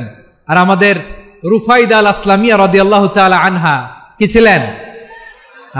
নার্স ছিলেন। নার্স হয়ে মেডিকেল সেবা দিয়েছেন। প্রিয় ভাইয়েরা, পুরো আলোচনার যদি সামারি করি তাহলে বিশ্বনবী যেভাবে হিউম্যান রিসোর্সকে ম্যানেজ করেছেন, যার যেখানে প্রতিভা কাজে লাগিয়েছেন, আমরাও যদি করি আমাদের বাংলাদেশের চিত্র আমরা পাল্টে দিতে পারবো। আমরা শুরুতে শুনেছি মানুষের আছে অসীম সম্ভাবনা, প্রতিটা মানুষ অনন্য, যত্ন নিলে, যথাযথ পরিচর্যা করলে মানুষ বিশ্ব জয় করতে পারে, ঠিক কিনা? আমাদের হাফেজে কোরআনের সামনে দাঁড়াতে পারে এমন কোন হাফেজে কোরআন আল্লাহর জমিনে জন্ম হয় নাই। গোটা বিশ্ব কাঁপিয়ে তারা সেরা, আমাদের ক্রিকেটাররা সেরা, আমাদের তৈরি পোশাক শিল্প সেরা। এরকম অনেক অনেক সেরা জিনিস আছে, আমরা এগুলোরে নার্চারিং করতে পারি নাই, পরিচর্যা করতে পারি নাই, সঠিক তারবিয়াতের অভাব। তাহলে মানুষের অসীম সম্ভাবনাকে কাজে লাগাতে হবে, ঠিক কিনা বলেন? ইউনূস গভর্নমেন্টকে আমি বলবো, অল্প সময়ের জন্য আপনারা এসেছেন, সংস্কারও করতে হবে, আবার নির্বাচনও করতে হবে। সব সংস্কার হতে করতে পারবেন না, যতটুকু পারবেন এর মধ্যে আমাদের যে হিউজ ম্যান পাওয়ার, আমাদের যে মানব সম্পদ, হিউম্যান রিসোর্স, এটাকে ডেভেলপ করে আপনাদের যেতে হবে। যেটা পারবেন না সেটাকে পরবর্তী নির্বাচিত গভর্নমেন্টের কাছে রেখে যেতে হবে, যে তারা যেন করে, তাদের কাছে আপনারা এটা রেখে যাবেন। তাহলে মানুষ চাইলে বিশ্ব জয় করতে পারে। আল্লাহ আমাদেরকে জনসংখ্যা দিয়েছেন প্রিয় ভাইয়েরা, এই জনসংখ্যা অনেক বড় সম্পদ, এটা আমাদের জন্য অভিশাপ নয়, আশীর্বাদ। আমাদের জনসংখ্যাকে যদি আমরা জনশক্তিতে রূপান্তর করতে পারি, আজকে বাংলাদেশ যে অবস্থানে দাঁড়িয়ে আছে, বাংলাদেশ তার 20 গুণ উন্নতির শিখরে চলে যাবে। চিল্লায় বলো ঠিক কিনা? আমাদের শ্রমিক ভাইয়েরা বাইরে কাজ করে, আমাদের শ্রমজীবী ভাইয়েরা, প্রবাসীরা, তাদের ব্যাপারে গুরুত্ব দিতে হবে। আমাদের শ্রমের দাম সবচেয়ে কম, সবচেয়ে কম। তারা এম্বাসিতে গুরুত্ব পায় না, এয়ারপোর্টে গুরুত্ব পায় না। এই সরকার অবশ্য তাদেরকে অনেক গুরুত্ব দিচ্ছে। আমাদের অদক্ষ শ্রমিককে যখন আমরা দুবাই পাঠাই, অল্প বেতন পায়, কিন্তু ইন্ডিয়ানরা দক্ষ শ্রমিক পাঠাইলে তার 3 গুণ বেতন পায়। আমরা আমাদের শ্রমিকদেরকে অদক্ষ ভাবে আর পাঠাতে চাই না, দক্ষ শ্রমিক পাঠিয়ে আমরা রেমিটেন্সের বন্যা বইয়ে দেব। আমাদের শ্রমিকদের পাঠানো রেমিটেন্সের টাকায় সচল থাকে আমার দেশের অর্থনীতির চাকা। তাদেরকে সবচেয়ে গুরুত্ব দিতে হবে। আমরা পেয়েছি ফ্রিডম ফাইটার, মুক্তিযোদ্ধা, আর আমার প্রবাসী ভাইরা হচ্ছে রেমিটেন্স ফাইটার। জোরে বলো ঠিক কিনা? তাহলে আমাদের এই জনশক্তিকে জনসম্পদে ট্রান্সফর্ম করতে হবে, ঠিক কিনা বলেন? সরকার জনগণকে এভাবে পলিশ করতে হবে।